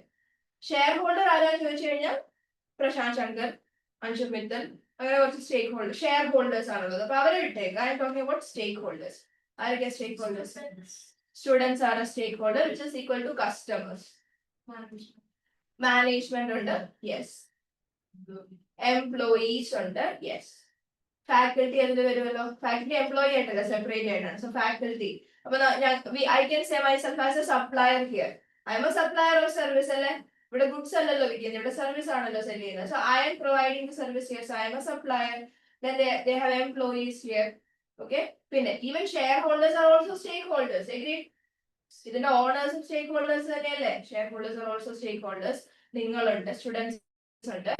Government stake holder here because ഈ ബിസിനസ് ഉണ്ടാക്കുന്ന പ്രോഫിറ്റിന്റെ ഒരു വീതം അവർക്ക് ടാക്സ് ആയിട്ട് കിട്ടേണ്ടതാണ്. So government is also stake holder. Okay, ഈ ലോക്കൽ റെസിഡൻസ് അതേ സ്റ്റേക്ക് ഹോൾഡേഴ്സ്. യെസ്, ഇവിടെ എന്ത് ബഹളം നടന്നാലും അത് ഇവരൊക്കെ എഫക്ട് ചെയ്യാൻ വേണ്ടി പോകുന്നുണ്ട്. സോ ഇവരും local residents are also stake holders. പിന്നെ നമ്മുടെ കേസിൽ എൻവയറമെന്റൽ ഗ്രൂപ്പ് വലിയ കാര്യമായിട്ട് വരുന്നില്ല. ബിക്കോസ് എന്താണ്, നമ്മൾ അങ്ങനെ ഒരു എൻവയറമെന്റൽ ഇമ്പാക്ട് ഉള്ള വർക്ക് അല്ല ചെയ്യുന്നത്. ഇപ്പൊ let's say we are a factory manufacturing textile. Textile manufacture ചെയ്യുന്ന ഒരു ഫാക്ടറി ആണെങ്കിൽ എൻവയറമെന്റൽ പ്രഷർ ഗ്രൂപ്പ് ഒരു സ്റ്റേക്ക് ഹോൾഡർ ആണ്, ലോക്കൽ റെസിഡൻസ് ഒരു സ്റ്റേക്ക് ഹോൾഡർ ആണ്. സോ ആ ബിസിനസ്സുമായിട്ട് അഫക്റ്റഡ് ആയിട്ടുള്ള അല്ലെങ്കിൽ ആ ബിസിനസ് ഇൻട്രസ്റ്റഡ് ആയിട്ടുള്ള കാറ്റഗറി ഓഫ് പീപ്പിളെ നമ്മൾ എന്തെന്ന് വിളിക്കുന്നത്? സ്റ്റേക്ക് ഹോൾഡേഴ്സ് വിളിക്കുന്നത്. So stakeholder is anyone who affects or is affected. ഒന്നെങ്കിൽ അവർ ഇമ്പാക്ട് കൊണ്ടുവരണം, or they will suffer the impact, or interested in a business. This include people inside the business and those outside the business. അപ്പൊ നമുക്ക് സ്റ്റേക്ക് ഹോൾഡറിനെ actually 3 രീതിയിൽ classify ചെയ്യാൻ പറ്റും. നിങ്ങൾ ചിലപ്പോൾ പഠിച്ചിട്ടുണ്ടാവും, ഇന്റേണൽ എക്സ്റ്റേണലും ആണ്. ബട്ട് ACCയിൽ ഒരു കാറ്റഗറൈസേഷൻ ഉണ്ട്. ഇന്റേണൽ സ്റ്റേക്ക് ഹോൾഡർ ഉണ്ട്, കണക്റ്റഡ് സ്റ്റേക്ക് ഹോൾഡർ ഉണ്ട്, and there is also something called as external stakeholders. Okay, so internal connected നമ്മൾ എങ്ങനെ ഡിഫറൻഷിയേറ്റ് ചെയ്യണം വെച്ചാൽ ഡെയിലി ബിസിനസ്സിൽ വന്ന് പണിയെടുത്ത് ഡിസിഷൻസ് എടുക്കുന്നതാണ് ഇത് വരിക, ഇന്റേണൽ വരിക. അതായത് മാനേജ്മെന്റ് ഇന്റേണൽ ആണ്, എംപ്ലോയീസ് ഇന്റേണൽ ആണ്, CEO that is part of the management, company secretary, internal auditor എന്നുള്ള വാക്കുകളൊക്കെ ജസ്റ്റ് കേട്ടിരിക്കുക. ഇപ്പൊ FL എന്തായാലും ആവശ്യമില്ല, പക്ഷെ ബാക്കി പേപ്പേഴ്സിന് BG-ലൊക്കെ ഉള്ള വാക്കുകളാണ് internal auditors. They are all basically employees ആണ്. Internal auditors and employees. CEO is actually a high level employee. പിന്നെ management all put together, executive directors all put together, they form internal stakeholders. അപ്പൊ you might be thinking അതിന് ഓണറിന്റെ പേര് ഇതിനകത്തില്ലല്ലോ. Owner comes under, the shareholder comes under ഏത് category? Connected stakeholders. Is not an internal stakeholder. അതായത് ബിസിനസ്സുമായിട്ട് ഒരു കോൺട്രാക്റ്റിലൂടെ connection ഉള്ള വ്യക്തിയാണ് കണക്റ്റഡ് സ്റ്റേക്ക് ഹോൾഡേഴ്സ് എന്ന് പറയുന്നത്. Okay, and share holder comes in that category. അത് പറയാൻ കാരണം ഒരു കമ്പനിയിൽ ഓണർ വേറെ മാനേജ്മെന്റ് വേറെ എന്നാണല്ലോ പ്രിൻസിപ്പിൾ. അപ്പൊ ഓണർ ഫണ്ട് ഇടുക എന്നുള്ള റോള് മാത്രമേ ഉള്ളൂ, ഷെയർ ഹോൾഡർക്ക് ഫണ്ട് ഇടുക എന്നുള്ള റോള് മാത്രമേ ഉള്ളൂ. ഡെയിലി ചിലപ്പോൾ വരുന്നുണ്ടാവില്ല ബിസിനസ്സിൽ. Maybe decision making is all taken by the management. അപ്പൊ ഇന്റേണൽ കാറ്റഗറിയിലാണ് നമ്മൾ എംപ്ലോയീസിനെ മാനേജ്മെന്റിനെ കൊണ്ടുവരുന്നത്. വേറെ കണക്റ്റഡ് കാറ്റഗറിയിലാണ് നമ്മൾ ആരെ കൊണ്ടുവരുന്നത്? ഷെയർ ഹോൾഡറിനെ കൊണ്ടുവരുന്നത്. വേറെ ഇതേപോലത്തെ കണക്റ്റഡ് ഷെയർ ഹോൾഡേഴ്സിന്റെ പേര് പറഞ്ഞു. അതായത് ബിസിനസ്സുമായിട്ട് എഫക്റ്റഡ് ആണോ എന്ന് ചോദിച്ചാൽ അതെ, പക്ഷെ ഡെയിലി ബിസിനസ്സിൽ വരുന്നില്ല, പക്ഷെ ബിസിനസ്സുമായിട്ട് ഒരു കോൺട്രാക്ച്വൽ ഒബ്ലിഗേഷൻ ഉള്ള ആൾക്കാരാണ്.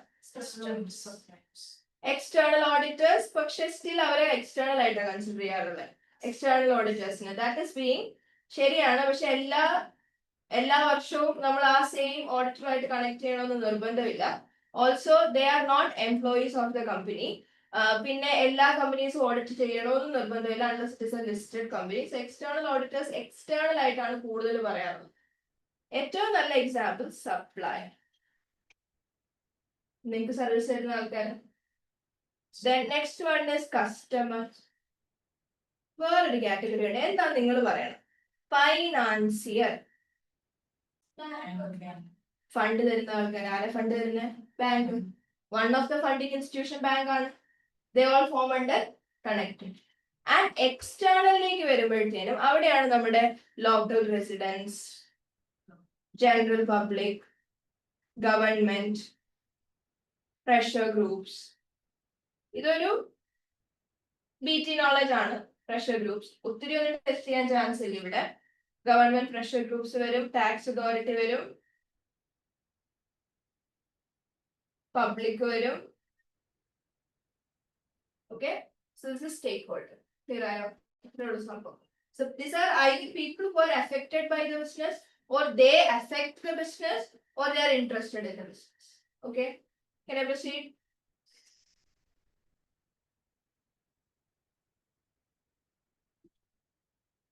ഇനി നോക്കിയേ, ഇന്റേണൽ സ്റ്റേക്ക് ഹോൾഡേഴ്സ്. അപ്പൊ എവിടെ കൊടുത്തിട്ടുണ്ട് ഇന്റേണൽ സ്റ്റേക്ക് ഹോൾഡർ എന്ന് പറയുമ്പോൾ ആരാണത്? മാനേജ്മെന്റ് ആണ് അതിന്റെ ബെസ്റ്റ് എക്സാമ്പിൾ. ഇനി ഇവരെ സംബന്ധിച്ചിടത്തോളം ഈ റിപ്പോർട്ടുകൾ SOPL, SOFP, SOCF, SOCE വെച്ചിട്ട് അവർ എന്തിനു വേണ്ടിയിട്ടാണ്? This will help in their decision making. കാരണം ഇവരാണല്ലോ ബിസിനസ്സിൽ ഡിസിഷൻസ് എല്ലാം എടുക്കുന്നത്. So they use internal reports. അവർ SOFP, SOPL കൂടുതൽ യൂസ് ചെയ്യുന്നത് ബഡ്ജറ്റ്സും ഫോർകാസ്റ്റും വേരിയസ് റിപ്പോർട്ടുകളുമാണ് കൂടുതൽ യൂസ് ചെയ്യുന്നത്. They plan, control and make decisions. Now, financial statements are useful. Our SOFP, SOPL എടുക്കും, but not detailed enough for day-to-day use. അവര് ഡെയിലി ഡിസിഷൻ എടുക്കാൻ SOPL, SOFP അല്ല റെഫർ ചെയ്യുന്നത്. They look into their budget and forecast. Okay? അതായത് അവര് തന്നെ prepare ചെയ്തല്ലേ SOFP. Who prepares SOFP and SOPL? The management. അവര് പ്രിപ്പയർ ചെയ്യുന്ന സാധനം അവര് തന്നെ ഡീറ്റെയിൽ ആയിട്ട് നോക്കേണ്ട ആവശ്യമില്ലല്ലോ. ആർക്ക് വേണ്ടിയിട്ടാണ് ശരിക്കും SOFP, SOPL പ്രിപ്പയർ ചെയ്യുന്നത്? ഫോർ എക്സ്റ്റേണൽ ആയിട്ടുള്ള അല്ലെ കണക്റ്റഡ് പാർട്ടിക്ക് വേണ്ടിയിട്ടാണ് നമ്മൾ ഇത് പ്രിപ്പയർ ചെയ്യുന്നത്. പ്രിപ്പയർ ചെയ്ത ആൾക്കാർ തന്നെ അത് കൂടുതൽ വായിക്കേണ്ട ആവശ്യമില്ലല്ലോ. അപ്പൊ അവർ കൂടുതൽ യൂസ് ചെയ്യുന്നുണ്ടാവുക ഇന്റേണൽ റിപ്പോർട്ട്സ് ആയിട്ടുള്ള ബഡ്ജറ്റ്സ്, ഫോർകാസ്റ്റ്, വേരിയൻസ് റിപ്പോർട്ടുകളൊക്കെ ആയിരിക്കും അവർ കൂടുതൽ വായിക്കുന്നുണ്ടാവുക. ബാക്കി ഈ പറയുന്ന ഫൈനാൻഷ്യൽ സ്റ്റേറ്റ്മെന്റ്സ് കൂടുതൽ എക്സ്റ്റേണൽ റിപ്പോർട്ടിങ്ങിന് വേണ്ടിയിട്ടുള്ളതാണ്. എന്തിനു വേണ്ടിയിട്ടുള്ളതാണ്? എക്സ്റ്റേണൽ റിപ്പോർട്ടിങ്ങിന് വേണ്ടിയിട്ടുള്ളതാണ്. എന്ന് പറഞ്ഞാൽ പുറത്തേക്കുള്ള ആൾക്കാരെ കാര്യങ്ങൾ അറിയിക്കാൻ വേണ്ടിയിട്ടുള്ളതാണ് ഫൈനാൻഷ്യൽ സ്റ്റേറ്റ്മെന്റ്സ്. ഇവരെ ഉപയോഗിക്കും, but not as much as the others. ഇനി a store manager at Tesco uses daily sales report. അല്ലാതെ SOPL അല്ല അവർ എടുത്തു നോക്കുന്നത്. അവരുടെ ഒരു സെയിൽസ് മാനേജറിനെ സംബന്ധിച്ചിടത്തോളം സെയിൽസ് മാനേജ് ചെയ്യുക, ഇൻവെന്ററി മാനേജ് ചെയ്യുക എന്നുള്ളതാണ് അയാളുടെ ഉത്തരവാദിത്വം. അപ്പൊ ഡെയിലി നടന്ന സെയിൽസ് റിപ്പോർട്ടാണ് അയാൾ എടുത്ത് നോക്കുന്നത്, അല്ലാതെ SOPL അല്ല അയാൾ എടുത്ത് നോക്കുക. Clear? He needs to manage the stock or the inventory. അയാൾക്ക് ഇൻവെന്ററി ആണ് മാനേജ് ചെയ്യേണ്ടത്. അപ്പൊ ഇൻവെന്ററി രണ്ട് സ്ഥലത്തുണ്ട്, ഒന്ന് SOFP-ലും ഉണ്ട്, അതേപോലെ SOPL-ലും ഉണ്ട്. അത് പിന്നെ പറഞ്ഞുതരാം. അപ്പൊ ഇയാൾ ഇത് രണ്ടും അല്ല എടുത്ത് നോക്കാൻ പോകുന്നത്. What he is going to check is the sales report. Daily sales report ആയിരിക്കും അയാൾ എടുത്ത് നോക്കാൻ വേണ്ടി പോകുന്നത്. ഇൻവെന്ററി എത്ര പോയി, എത്ര വന്നു, എത്ര ബാലൻസ് ഉണ്ടെന്ന് അറിയാനും അതേപോലെ എത്ര സെയിൽ നടക്കുന്നുണ്ടെന്ന് അറിയാൻ വേണ്ടിയിട്ട്. So it's not like the management will be using financial statements. ഉപയോഗിക്കുന്നുണ്ടോ എന്ന് ചോദിച്ചാൽ യെസ്, പക്ഷെ അത്ര എക്സ്റ്റെൻസീവ് ആയിട്ട് അവർ യൂസ് ചെയ്യുന്നുണ്ടാവില്ല. അടുത്ത എംപ്ലോയീസ്. എംപ്ലോയീസ് എന്തിനാ യൂസ് ചെയ്യുന്നത്? അവരുടെ ജോബ് സെക്യൂരിറ്റിയെ കുറിച്ച് അറിയാൻ വേണ്ടിയിട്ട്. അതായത് ഈ കമ്പനി തന്നെ നിൽക്കണോ, ജോലി പോവോ, വേറെ ജോലി നോക്കണോ. ഓൾസോ അവർക്ക് salary, should they ask for an increment. Already കഴിഞ്ഞ ഒരു 3 വർഷമായിട്ട് കമ്പനി ലാഭത്തിലാണ് നടക്കുന്നത് എന്നുള്ള കാര്യം അവർക്ക് ഫൈനാൻഷ്യൽ സ്റ്റേറ്റ്മെന്റ് നോക്കിയപ്പോൾ മനസ്സിലായി. ഇതുവരെ അവരുടെ സാലറി ആദ്യം കൂട്ടിയിട്ടില്ല. So they can ask for an increment, right? Business is already making a profit. Then pension plan. ഇതിനൊക്കെ വേണ്ടിയിട്ടാണ് ആര് യൂസ് ചെയ്യുന്നത്? എംപ്ലോയീസ് ഫൈനാൻഷ്യൽ സ്റ്റേറ്റ്മെന്റ്സ് യൂസ് ചെയ്യുന്നത്. ഇനി look at the business stability and profitability. It helps them to understand the stability as well as the profitability of the business. അതായത് stability എന്തിനു വേണ്ടിയിട്ടാ? Job സെക്യൂരിറ്റിക്ക് വേണ്ടിയിട്ടും. പ്രോഫിറ്റബിലിറ്റി എന്തിനു വേണ്ടിയിട്ടാ? സാലറിയും പെൻഷൻ പ്ലാനിന് വേണ്ടി. If Amazon reports high profit, employees feel more secure in their job. So Amazon അവരുടെ SOPL-ലൂടെ higher profit report ചെയ്യുവാണെങ്കിൽ ആർക്കായിരിക്കും? One of the categories employees who are also safe now. അതായത് ഇവരുടെ ജോലി ഇപ്പം പോകത്തില്ല, കമ്പനി അത്യാവശ്യം നല്ല രീതിയിലാണ് പോകുന്നത് എന്നുള്ള ഒരു സെക്യൂരിറ്റി ആർക്ക് കിട്ടും? എംപ്ലോയീസിന് കിട്ടും. സോ അതിന് എംപ്ലോയീസും ഈ പറയുന്ന ഫൈനാൻഷ്യൽ സ്റ്റേറ്റ്മെന്റ്സ് യൂസ് ചെയ്യാറുണ്ട്. പിന്നെ കണക്റ്റഡ് സ്റ്റേക്ക് ഹോൾഡറിലേക്ക് വരുമ്പോൾ ആരാണ്? Owners or the share holders. ഇവരെന്തിനാ ഫൈനാൻഷ്യൽ സ്റ്റേറ്റ്മെന്റ്സ് യൂസ് ചെയ്യുന്നത് ചോദിച്ചാൽ ഇവരുടെ ബിസിനസ് ആണ്, ഇവരിട്ട പൈസയാണ്. So they need to know. And you know that ഇവർ പൈസ ഇടുന്ന റോള് മാത്രമേ ഉള്ളൂ, മാനേജ് ചെയ്യുന്ന റോൾ ഇവർക്കില്ല. അപ്പൊ അവർക്ക് നിർബന്ധമായിട്ടും അറിയണം അവരുടെ ഫണ്ട് എങ്ങനെയാണ് യൂട്ടിലൈസ് ചെയ്യുന്നത്, എത്രത്തോളം ലാഭം ഉണ്ടാക്കുന്നുണ്ട്, what is the cash position, ഈ ബിസിനസ്സിൽ തുടരണോ അതോ പൈസ എടുത്തിട്ട് നൈസായിട്ട് അടുത്ത ബിസിനസ്സിലേക്ക് ഇൻവെസ്റ്റ് ചെയ്യണോ എന്നുള്ള കാര്യങ്ങളൊക്കെ ഡിസിഷൻ എടുക്കാൻ അവരെ സഹായിക്കുന്നത് ഈ ഫൈനാൻഷ്യൽ സ്റ്റേറ്റ്മെന്റ്സ് ആണ്. So want to know, is the business profitable? അപ്പൊ അവരെവിടെ എടുത്തു നോക്കും? SOP-യിൽ എടുത്തു നോക്കും. They want to check if their investment is safe. അപ്പൊ അവരെന്തെടുത്ത് നോക്കും? SOFP എടുത്തു നോക്കും. SOP-യിൽ നോക്കിക്കഴിഞ്ഞാൽ പ്രോഫിറ്റ് ആണോ ലോസ് ആണോ എന്നുള്ള ഏകദേശം ഒരു ബോധം ഉണ്ടാവും. SOFP എടുത്ത് നോക്കിക്കഴിഞ്ഞാൽ ക്യാഷ് എത്രയുണ്ട്, അസറ്റ് എത്രയുണ്ട്, ഇനി അതിനേക്കാളും കൂടുതലാണോ ലയബിലിറ്റി എന്നൊരു ബോധ്യം അവർക്കുണ്ടാവും. ഓക്കെ, ക്യാഷ് ബാലൻസ് അത്യാവശ്യം ഹൈ ആയിട്ട് നിൽക്കുന്ന ബിസിനസ് ആണെങ്കിൽ ഇൻവെസ്റ്റ്മെന്റ് സേഫ് ആണ് തന്നെയാണ് അർത്ഥം.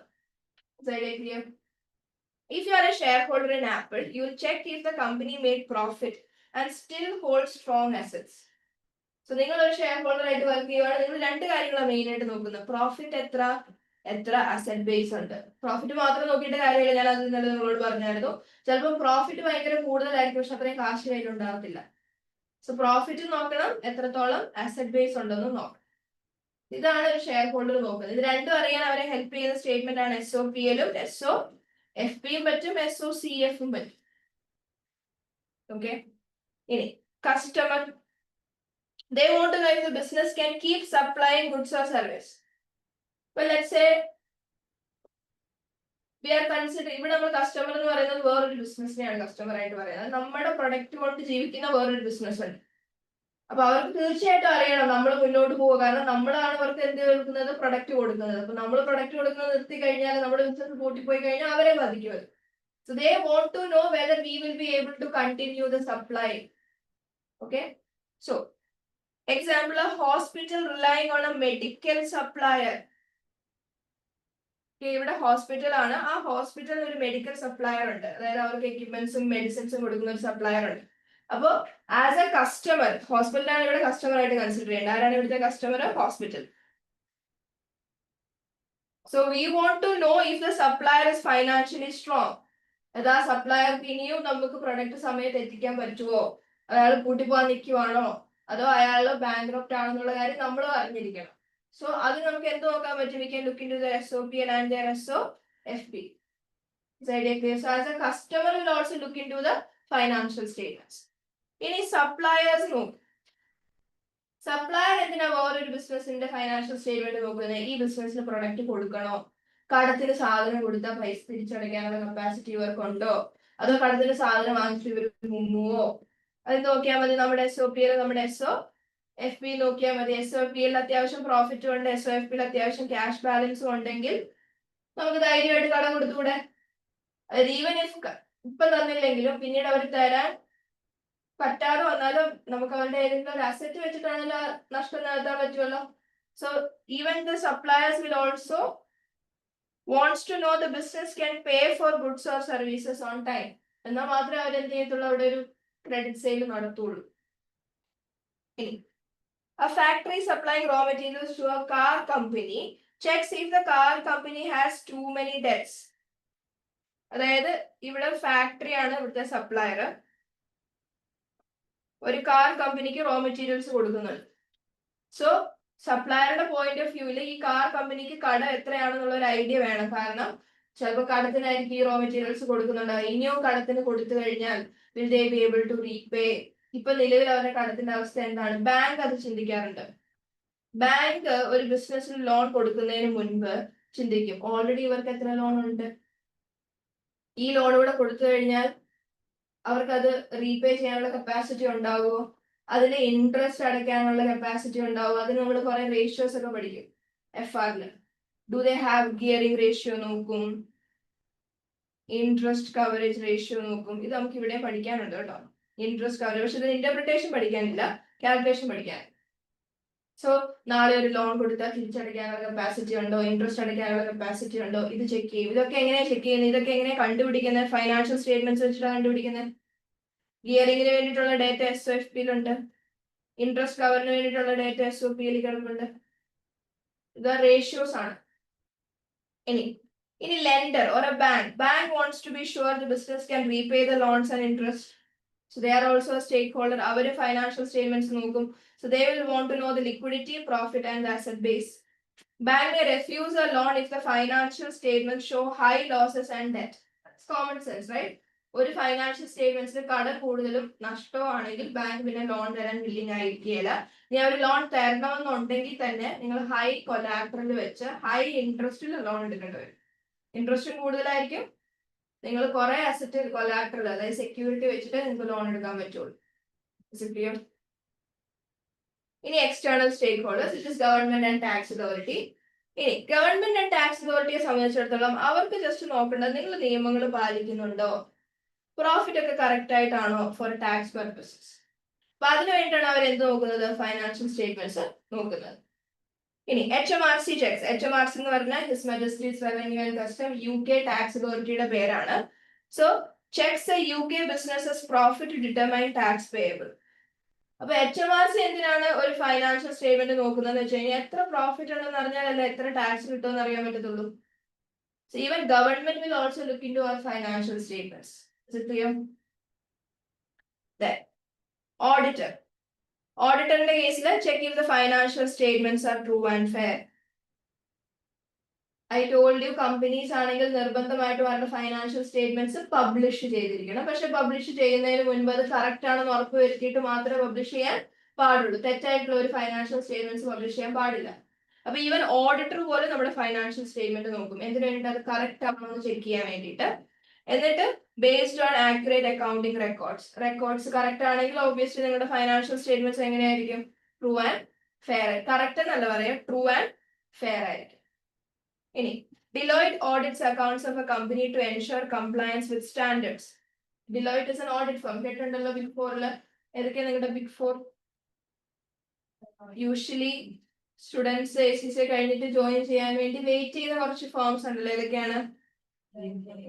EY, KPMG ഉണ്ട്, Deloitte ഉണ്ട്, PwC ഉണ്ട്, അതിന് താഴെ BDO ഉണ്ട്. ഓക്കെ, പിന്നെ അങ്ങനെ കുറെ ലിസ്റ്റ് ഉണ്ട്. എൻ്റെ ഒരു സജഷൻ ആണ് ACC പാസ് ആയതിനു ശേഷം go to a mid-sized firm. Mid-sized firmലേക്ക് പോവാം. GT ഒക്കെ grand തോട്ടിനൊക്കെ. So go to mid-sized firm. Mid-sized firm എന്ന് പറഞ്ഞു കഴിഞ്ഞാൽ ഇവരെ പോലെ ഇത്ര വലിയ ഫോംസ് ആയിരിക്കും, ഇത്ര ഇന്റർനാഷണൽ ക്ലയൻസ് അധികം ഒന്നും ഉണ്ടാവത്തില്ല. ഇവിടെ നിങ്ങൾ ചെന്ന് കഴിഞ്ഞാൽ നിങ്ങൾ എൻട്രി ലെവൽ ആണെങ്കിൽ നിങ്ങൾ ചെയ്യുന്ന വർക്കുകൾ എന്ന് പറഞ്ഞു കഴിഞ്ഞാൽ ബേസിക്കലി ആരോ ചെയ്യുന്ന മെയിൻ വർക്കിന്റെ കോപ്പി പേസ്റ്റ്. ഓക്കെ, മെയിൻ ആയിട്ട് വർക്ക് ചെയ്യുന്ന ആ ടീമിന്റെ ക്ലറിക്കൽ വർക്ക് ആയിരിക്കും നിങ്ങൾ ചെയ്യുന്നുണ്ടാവുക. നിങ്ങൾക്ക് വലിയ ജോബ് എക്സ്പോഷർ ഉണ്ടാവത്തില്ല. ഓൺ ദ അതർ ഹാൻഡ് നിങ്ങൾ ഒരു മിഡ് സൈസ് ഫേമിലേക്കാണ് കയറുന്നത്. CA ഫേം വേണ്ട, കുറച്ചും കൂടെ കൂടുതലായിട്ടുള്ള ബിസിനസ് കൺസൾട്ടൻസി ഫേമുകളുണ്ട്. അപ്പൊ എനിക്കറിയാവുന്ന ലീബ്. അവിടെ കയറിയുള്ള ഗുണം എന്ന് പറഞ്ഞു കഴിഞ്ഞാൽ അവിടെ എംപ്ലോയീസ് കുറവായിരിക്കും. അത്യാവശ്യം നല്ല ഹൈ പ്രൊഫൈൽ ക്ലയൻസ് വർക്കുണ്ട്. നിങ്ങൾ എല്ലാ വർക്കും പഠിക്കും. കാരണം അവിടെ നിങ്ങൾ ഒരു വർക്ക് ചെയ്യാന്ന് പറഞ്ഞാൽ നിങ്ങൾ ആ ഓഡിറ്റിന്റെ മെയിൻ വർക്ക് ആയിരിക്കും ചെയ്യുന്നത്, അല്ലെങ്കിൽ ആ ബിസിനസ് വാല്യുവേഷന്റെ മെയിൻ വർക്ക് ആയിരിക്കും ചെയ്യുന്നത്. കാരണം അത് കുറച്ചുകൂടെ മിഡ് സൈസ് ഫോം ആണ്. അപ്പൊ നിങ്ങൾ ഒരു വർക്ക് ചെയ്യിപ്പിക്കുമ്പോൾ നിങ്ങളെ ക്ലറിക്കൽ വർക്ക് അല്ലേ, ലിറ്ററലി ആ മെയിൻ വർക്കാണ് നിങ്ങളെ ഏൽപ്പിക്കുന്നുണ്ടാവും. നല്ല ബുദ്ധിമുട്ടായിരിക്കും ഇനീഷ്യലി, കുറെ സ്ട്രെസ് പ്രഷറൊക്കെ വരുമെങ്കിൽ പോലും. വർക്ക് പഠിക്കണമെന്നുണ്ടെങ്കിൽ you should never start at a higher firm. You should always start at a small or a medium size firm. അപ്പൊ നമ്മളെല്ലാവരും ഫസ്റ്റ് പ്രയോറിറ്റി കൊടുക്കുക. ഓക്കെ, ആദ്യം കയറുമ്പോൾ തന്നെ ഒരു 50,000 സാലറി. അങ്ങനെയാണല്ലോ പൊതുവെ ഇപ്പം മാർക്കറ്റിൽ വരുന്നത്. അതായത് ഇറങ്ങി 21ാമത്തെ വയസ്സിൽ പാസ്സായിട്ട് 1.5 ലക്ഷം രൂപ ശമ്പളം. ഈ തോട്ട് പ്രോസസ്സിൽ പോകുന്ന ആൾക്കാർക്കാണ് പണി കിട്ടുന്നത്. മേ ബി ഈ വഴി ചെന്ന് കഴിഞ്ഞാൽ you can get may be 35K നിങ്ങൾക്ക് സ്റ്റാർട്ട് ചെയ്യാം. 35K കിട്ടും. പക്ഷെ നിങ്ങൾക്ക് വലിയ വർക്ക് എക്സ്പോഷർ ഒന്നും ഉണ്ടാവത്തില്ല. ഒരു 6 മാസം അവിടെ നിന്ന് ഇറങ്ങി കഴിഞ്ഞാലും നിങ്ങൾ അപ്ലൈ ചെയ്തുകൊണ്ടിരിക്കുന്ന വളരെ ബേസിക് ആയിട്ടുള്ള വർക്കാണ്. അല്ലെ നിങ്ങൾ അതുപോലെ ഗ്രോ ചെയ്യണം. കുറെ ടൈം എടുത്ത് ഗ്രോ ചെയ്ത് ആ ലാഡർ നിങ്ങൾ കയറിയാൽ കുറച്ചുകൂടെ work exposure to take a lot of time. നേരെ മറിച്ച് നിങ്ങൾ ഒരു 10,000-ന്, ശരിയാണ് വളരെ കുറവാണെന്ന് ഞാൻ സമ്മതിച്ചു, നിങ്ങൾ ഒരു 10,000-ന്റെ മിഡ് സൈസ് ഫേമിൽ ചെല്ലുന്നു. ഓക്കെ, വർക്ക് പഠിക്കും.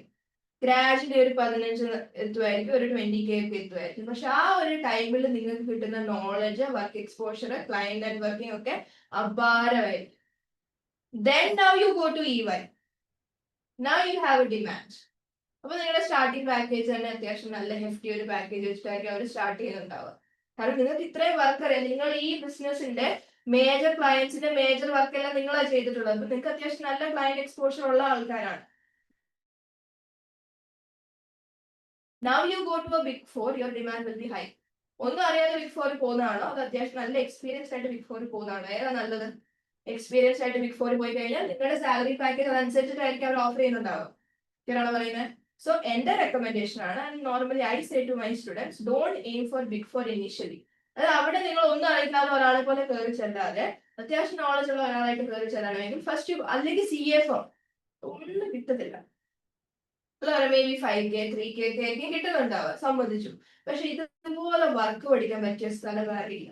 Going to a CA firm, ഒരു 1 year അവിടെ നിന്ന് കഴിഞ്ഞാൽ നിങ്ങൾക്ക് ഉണ്ടാവുന്നത് നിങ്ങൾ GST ഫയൽ ചെയ്യാൻ പഠിക്കും, ടാക്സ് റിട്ടേൺ ഫയൽ ചെയ്യാൻ വേണ്ടി പഠിക്കും, നിങ്ങൾ ഔട്ട് ഓഡിറ്റിന് പോകും, ഇന്റേണൽ ഓഡിറ്റ് ചെയ്യും, സ്റ്റാറ്റ്യൂട്ടറി ഓഡിറ്റ് ഒക്കെ നിങ്ങൾക്ക് സെറ്റ് ആവും. ആ ഒരു നോളജ് മതി നിങ്ങൾക്ക് ശരിക്കും when you enter into a big four. Now you go to a big four, your demand will be higher. പക്ഷെ അവിടെ എപ്പോഴും എല്ലാവരും ചിന്തിക്കുന്നത് 1 വർഷം 3000 രൂപയ്ക്കൊക്കെ ജോലി ചെയ്ത് കഴിഞ്ഞാൽ എന്ത് കിട്ടാനാണ്. ശരിയാണ്, ഐ അഗ്രി വിത്ത് ദാറ്റ്. നമ്മുടെ പ്രൈമറി ഒബ്ജക്റ്റീവ് തന്നെ മണി ഉണ്ടാക്കുക എന്നുള്ളതാണ്. പക്ഷെ ആ ഗ്രോത്ത് കുറച്ചുകൂടെ സസ്റ്റൈനബിൾ ആയിരിക്കും. 3ൽ നിന്ന് പതുക്കെ കൂടി കൂടി then 1 year ശേഷം you join a big four, your salary package will be very high. പിന്നീട് നിങ്ങളെ ഇന്റേൺ ആയിട്ടല്ല അവർ എടുക്കുന്നത്, taking to an associate, senior associate ലെവലിലേക്കായിരിക്കും നിങ്ങൾ എടുക്കുന്നുണ്ടാവുക. അപ്പൊ നിങ്ങളുടെ സ്റ്റാർട്ടിംഗ് പാക്കേജ് കൂടും. Okay, think about it. അതായത് നിങ്ങൾ നേരെ ഇത് എന്താ പറയുക, ഡോണ്ട് ഗെറ്റ് കൺവിൻസ്ഡ് ദാറ്റ് നിങ്ങൾ ജോലി ഇപ്പോഴേ പറഞ്ഞേക്കാം, നിങ്ങൾ അഫിലിയേറ്റ് ആയിട്ട് കഴിയുമ്പോൾ no one is going to give you 1 lakh. ഒരിടത്തും നിങ്ങൾക്ക് 1 lakh തരില്ല. അതൊരു ടോട്ടൽ റബ്ബിഷ് ഓഫർ ആണ്. What do you have to be offered 1 lakh? എന്താണ് നിങ്ങൾക്ക് ഉള്ളത്? Do you have any knowledge about statutory audit? ഈ ടെക്സ്റ്റ് പഠിച്ചല്ലാതെ വേറെ എന്തെങ്കിലും നോളജ് ഉണ്ടോ? നിങ്ങൾ ടാക്സ് റിട്ടേൺ ഫയൽ ചെയ്തിട്ടുണ്ടോ? ഇല്ലല്ലോ. So how can you even expect 1 lakh? Basically ഈ സ്റ്റുഡൻസിനൊക്കെ കൺവിൻസ് ചെയ്ത് വെച്ചാൽ ഇത് പഠിച്ചു കഴിഞ്ഞാൽ ഇറങ്ങി കഴിഞ്ഞാൽ നേരെ 2 ലക്ഷം സാലറി, ലൈഫ് സെറ്റ്. അങ്ങനെയല്ല. സ്കിൽ സെറ്റ് ഉണ്ടെങ്കിൽ നിങ്ങൾക്ക് ആ സാലറി പാക്കേജ് കിട്ടുന്നത്. സ്കിൽ സെറ്റ് ആദ്യത്തെ ഒരു പീരീഡിൽ നമ്മൾ ശരിക്കും കഷ്ടപ്പെടണം. ആദ്യം വർക്ക് പഠിക്കാനുള്ള ആറ്റിറ്റ്യൂഡ് വന്നു കഴിഞ്ഞാൽ പിന്നെ ഈ പ്രശ്നം എല്ലാം തീർന്നു. ആദ്യം പൈസ ഉണ്ടാക്കാനുള്ള ആറ്റിറ്റ്യൂഡ് വന്നാൽ എനിക്ക് പണി കിട്ടുന്നത്. ആദ്യം വർക്ക് പഠിക്കാം, എന്നിട്ട് പൈസ ഉണ്ടാക്കാൻ നോക്കുക. So don't be in this magical world. ഞാൻ ഇതൊക്കെ പഠിച്ചിറങ്ങി കഴിയുമ്പോഴത്തേക്കും this is my starting package. അല്ലെങ്കിൽ പഠിച്ചുകൊണ്ടിരിക്കുമ്പോൾ തന്നെ നിങ്ങൾ എവിടെയെങ്കിലും ജോലിക്കൂടെ കയറിയിട്ട് എന്ത് ചെയ്യുക, സൈമൾട്ടേനിയസ് എക്സ്പീരിയൻസ് ഉണ്ടാക്കുക. അപ്പൊ നിങ്ങൾ പഠിച്ച് അഫിലിയേറ്റ് ആകുമ്പോൾ തന്നെ നിങ്ങൾക്ക് അത്യാവശ്യം നല്ലൊരു പാക്കേജ് തന്നെ സ്റ്റാർട്ട് ചെയ്യാൻ വേണ്ടി പറ്റും. പക്ഷെ അത് എല്ലാവർക്കും പറ്റുന്ന ഒരു കാര്യമില്ല. ബിക്കോസ് വർക്കിന്റെ കൂടെ പഠിക്കാന്ന് പറഞ്ഞാൽ ഇറ്റ്സ് നോട്ട് ഈസി. നിങ്ങൾ വിചാരിക്കുന്ന പോലെ അത്ര ഈസി ആയിരിക്കില്ല. ചിലപ്പോൾ നല്ല ഡിഫിക്കൽട്ട് ആയിരിക്കും. 9 to 5 ജോബ് ഉണ്ട്. 5-നൊക്കെ വീട്ടിൽ വരാൻ പറ്റുമെന്ന് പറയാൻ പറ്റില്ല. 6 or 7 വരെ ജോലി എടുത്തു കഴിഞ്ഞ് പിന്നെ വന്നിരുന്ന് ഒരു പേപ്പർ നോക്കുക എന്ന് പറഞ്ഞാൽ ഇറ്റ്സ് വെരി ഡിഫിക്കൽട്ട്. ചെയ്യുന്നവരുണ്ട്. ബട്ട് അത്രയും ഡിറ്റർമൈൻഡ് ആണ്, യു ഗോ ഫോർ ഇറ്റ്. അല്ലാത്ത പക്ഷം complete the paper, go to a mid size firm. അല്ലെ 9 പേപ്പർ കഴിഞ്ഞിട്ട് go to a mid size firm. Experience ആക്കുക. ഒരു 1 year നിന്നിട്ട് നന്നായിട്ട് ജോലി പഠിക്കുക.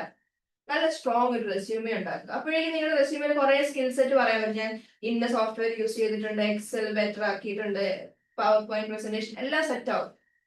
Then you go. പിന്നെ നിങ്ങൾ ചെയ്ത വർക്കിന്റെ ക്വാളിറ്റി അവിടെ കൂടും. മിഡ് സൈസ് ഫേം ആണ് നിങ്ങൾ ശരിക്കും ഒറിജിനൽ വർക്കാണ് ചെയ്യുന്നത്.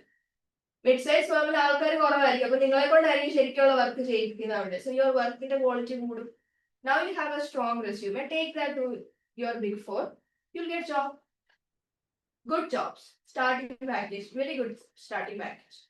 അങ്ങനെയാണ് ശരിക്കും എല്ലാവരും അവരുടെ കരിയർ ലാഡറിലേക്ക് പോകേണ്ടത്. പക്ഷെ അങ്ങനെയല്ല ആരും ചെയ്യുന്നത്. എല്ലാവരും നേരെ തിരിച്ച് നേരെ ബിഗ് ഫോർ പോകുന്നു.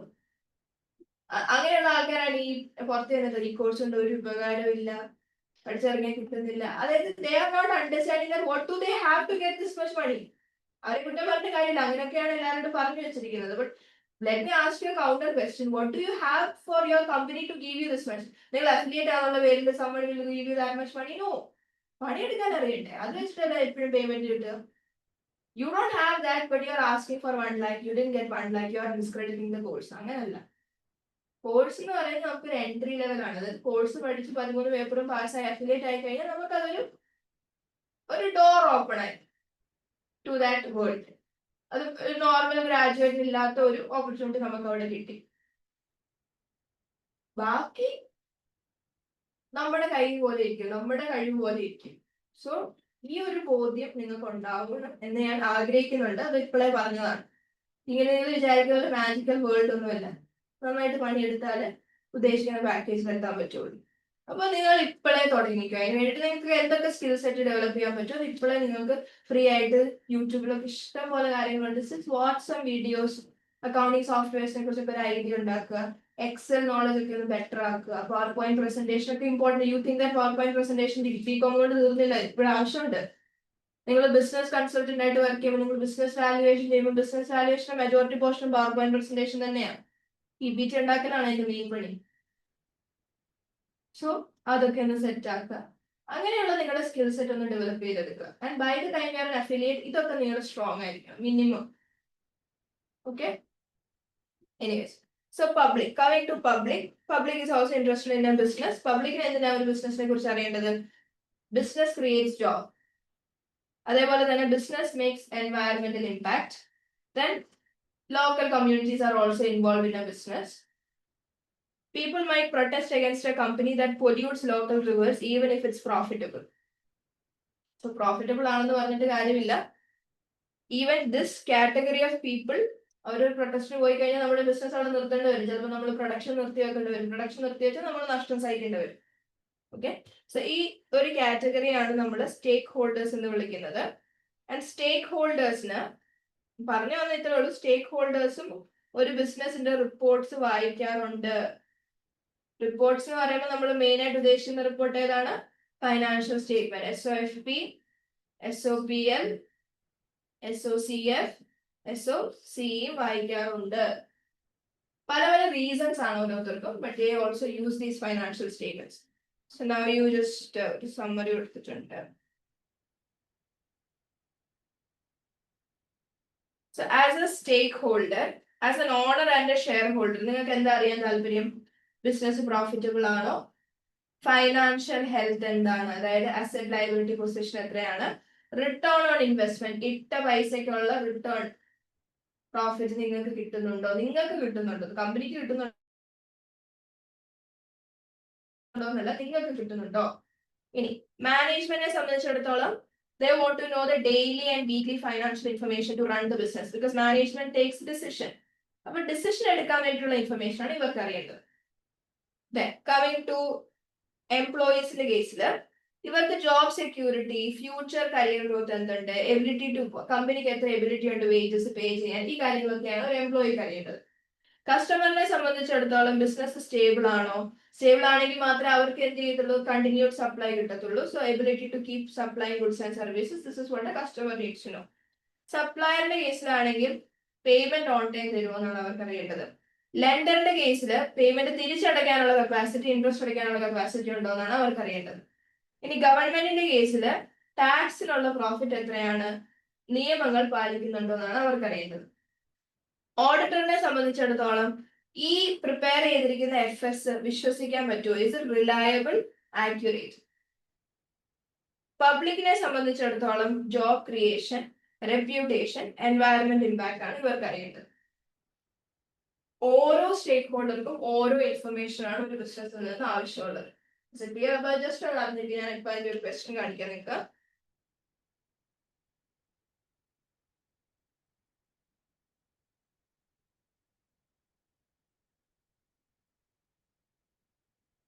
Question number 1.2. Which group of people are most likely to be interested in the financial statements of a sole trader? First question. Sole trader partner financial statement prepare ചെയ്യണോ?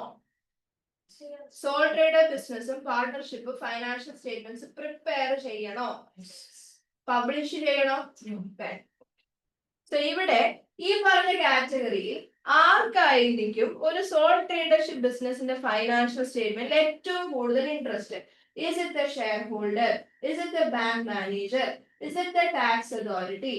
Is it the financial analyst? Who is more interested in the financial statements of a sole trader? ആർക്ക് വരും? ബിസിനസിന്റെ bank manager, okay. The tax authority. Why not shareholder of an entity? Very good. Sole trader is ഓണറുടെ പേരെന്താണ്? Sole trader എന്നാണ്. They are not shareholders. Why not financial analyst? Financial analyst എന്ന് പറഞ്ഞു കഴിഞ്ഞാൽ ഓരോ കമ്പനീസിന്റെ ഇൻഡസ്ട്രിയിലെ financial data analyse ചെയ്ത് ഈ reports prepare ചെയ്യുന്ന ആൾക്കാരാണ്. ഫോർ ഈ മാഗസീൻസ് ഒക്കെ ബിസിനസ് മാഗസീൻസിലേക്കൊക്കെ ഡേറ്റ പബ്ലിഷ് ചെയ്യുന്ന ആൾക്കാരാണ്. അവർക്ക് ഈ ഒരു ബിസിനസിന്റെ ഫൈനാൻഷ്യൽ ഡേറ്റയുടെ ആവശ്യമുണ്ടോ? ഇല്ല. And we are not publishing our financial statement as well. So they are also not interested. So the answer is option 2 and 3. Got it?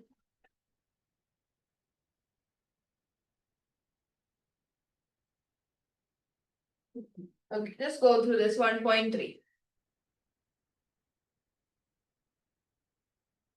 Identify by indicating the relevant box whether each of the following statement is true or false. Supplier of goods on credit, നമുക്ക് കടത്തിന് സാധനം തരുന്ന supplier is interested only in SOFP. That is an indication of current state of affairs. ശരി തെറ്റാ? SOFP യിൽ ശരിക്കും എന്താ പറയുന്നത്? Financial position ആണ്. ഓക്കെ, എന്നിരുന്നാൽ പോലും അവർക്ക് SOFP മാത്രം അറിഞ്ഞാൽ മതിയോ? SOP യിലും അറിയണ്ടേ എത്ര ലാഭം ഉണ്ടാക്കുന്നുണ്ടെന്നുള്ള കാര്യം അവർക്ക് അറിയണ്ടേ? Okay. An objective of financial statement is to provide financial information about the reporting entities' assets. അപ്പൊ എന്താണ് ഫൈനാൻഷ്യൽ സ്റ്റേറ്റ്മെന്റ് ഉദ്ദേശം? അസറ്റിനെ കുറിച്ച് അറിയിക്കുക, ലയബിലിറ്റി, ഇക്വിറ്റി, ഇൻകം, എക്സ്പെൻസിനെ കുറിച്ച് അറിയിക്കുക. To the users of financial statements, യൂസേഴ്സിന്റെ ലിസ്റ്റ് ആണ് നമ്മളിപ്പം പഠിച്ചിരിക്കുന്നത്. ഇന്റേണൽ യൂസേഴ്സ് ഉണ്ട്, എക്സ്റ്റേണൽ യൂസേഴ്സ് ഉണ്ട്, അതേപോലെ കണക്റ്റഡ് യൂസേഴ്സും ഉണ്ട്. And in assessing the prospect of future cash flows to the reporting entity, അതുപോലെ തന്നെ ഈ ബിസിനസ്സിലേക്ക് ഭാവിയിലേക്ക് വരാൻ ചാൻസ് ഉള്ള ക്യാഷ് ഫ്ലോ എത്രയാണെന്നും കൂടെ അനലൈസ് ചെയ്യുക. And in assessing management stewardship of entities economic resource, അത് ഞാൻ പറഞ്ഞാൽ വീട്ടിൽ നിങ്ങൾ പഠിച്ചിട്ടുണ്ടാവും stewardship theory. ഓണർ, മാനേജ്മെന്റ്, ഓണറുടെ സ്വത്ത് മൊത്തം കൈകാര്യം ചെയ്യുന്ന ആരാണ്? മാനേജ്മെന്റ് ആണ്. ഇച്ചിരി കാര്യസ്ഥൻ എന്ന് പറയുന്നില്ലേ, ഓണർ സ്വത്ത് കൊടുത്തു, അതായത് അയാളുടെ ക്യാഷ് ഇവിടെ ഇൻവെസ്റ്റ് ചെയ്തിരിക്കുകയാണ്, ആ ക്യാഷ് വെച്ചിട്ടാണ് ഈ അസറ്റ് മൊത്തം വാങ്ങിച്ചിരിക്കുന്നത്. സോ ഈ അസറ്റ് അല്ലെങ്കിൽ ഈ ബിസിനസിന്റെ കാര്യസ്ഥനാണ് ആര്? മാനേജ്മെന്റ് എന്ന് പറയുന്നത്. സോ അവരുടെ ജോലി കറക്റ്റ് ആയിട്ടുണ്ടോ ചെയ്യുന്നുണ്ടോ എന്ന് അറിയിക്കാനും പറ്റിയ ഒരു സ്റ്റേറ്റ്മെന്റ് ആണ് ഈ ഫൈനാൻഷ്യൽ സ്റ്റേറ്റ്മെന്റ്സ് എന്ന് പറയുന്നത്. So that statement is correct. Is it clear? So ഇത് false, ഇത് true. Okay. Which of the following are advantages of trading as a limited liability company? Mahira പറഞ്ഞ പോയിന്റ്സ് ക്ലിയർ ആവുന്നുണ്ടോ? Which of the following are advantages of trading as a limited liability company?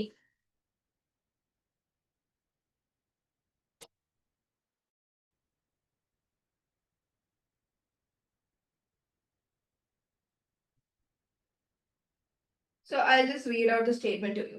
Operating as a limited liability company makes it easy to raise finance by issuing additional shares. True or false? True. True.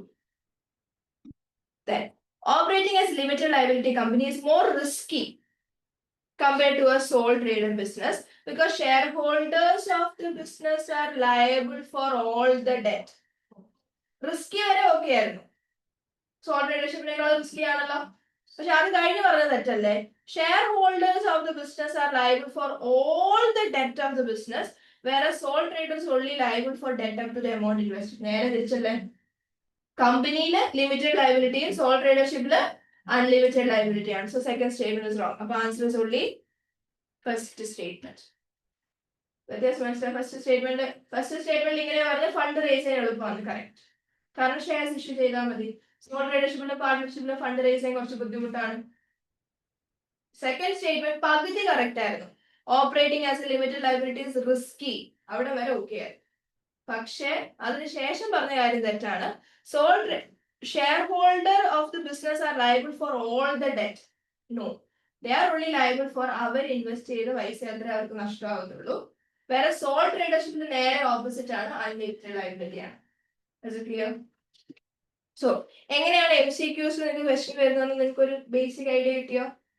This is how you will be tested and theory ചോദിക്കും. FA ആണെങ്കിൽ പോലും you will be asked theory questions from this. So, ഇനി ബാക്കി ചെയ്യണമെന്നുണ്ടെങ്കിൽ കുറച്ച് ഏരിയകൾ നമുക്ക് discuss ചെയ്യാനുണ്ട്. So, we'll take our lunch break and we'll continue after that. Okay?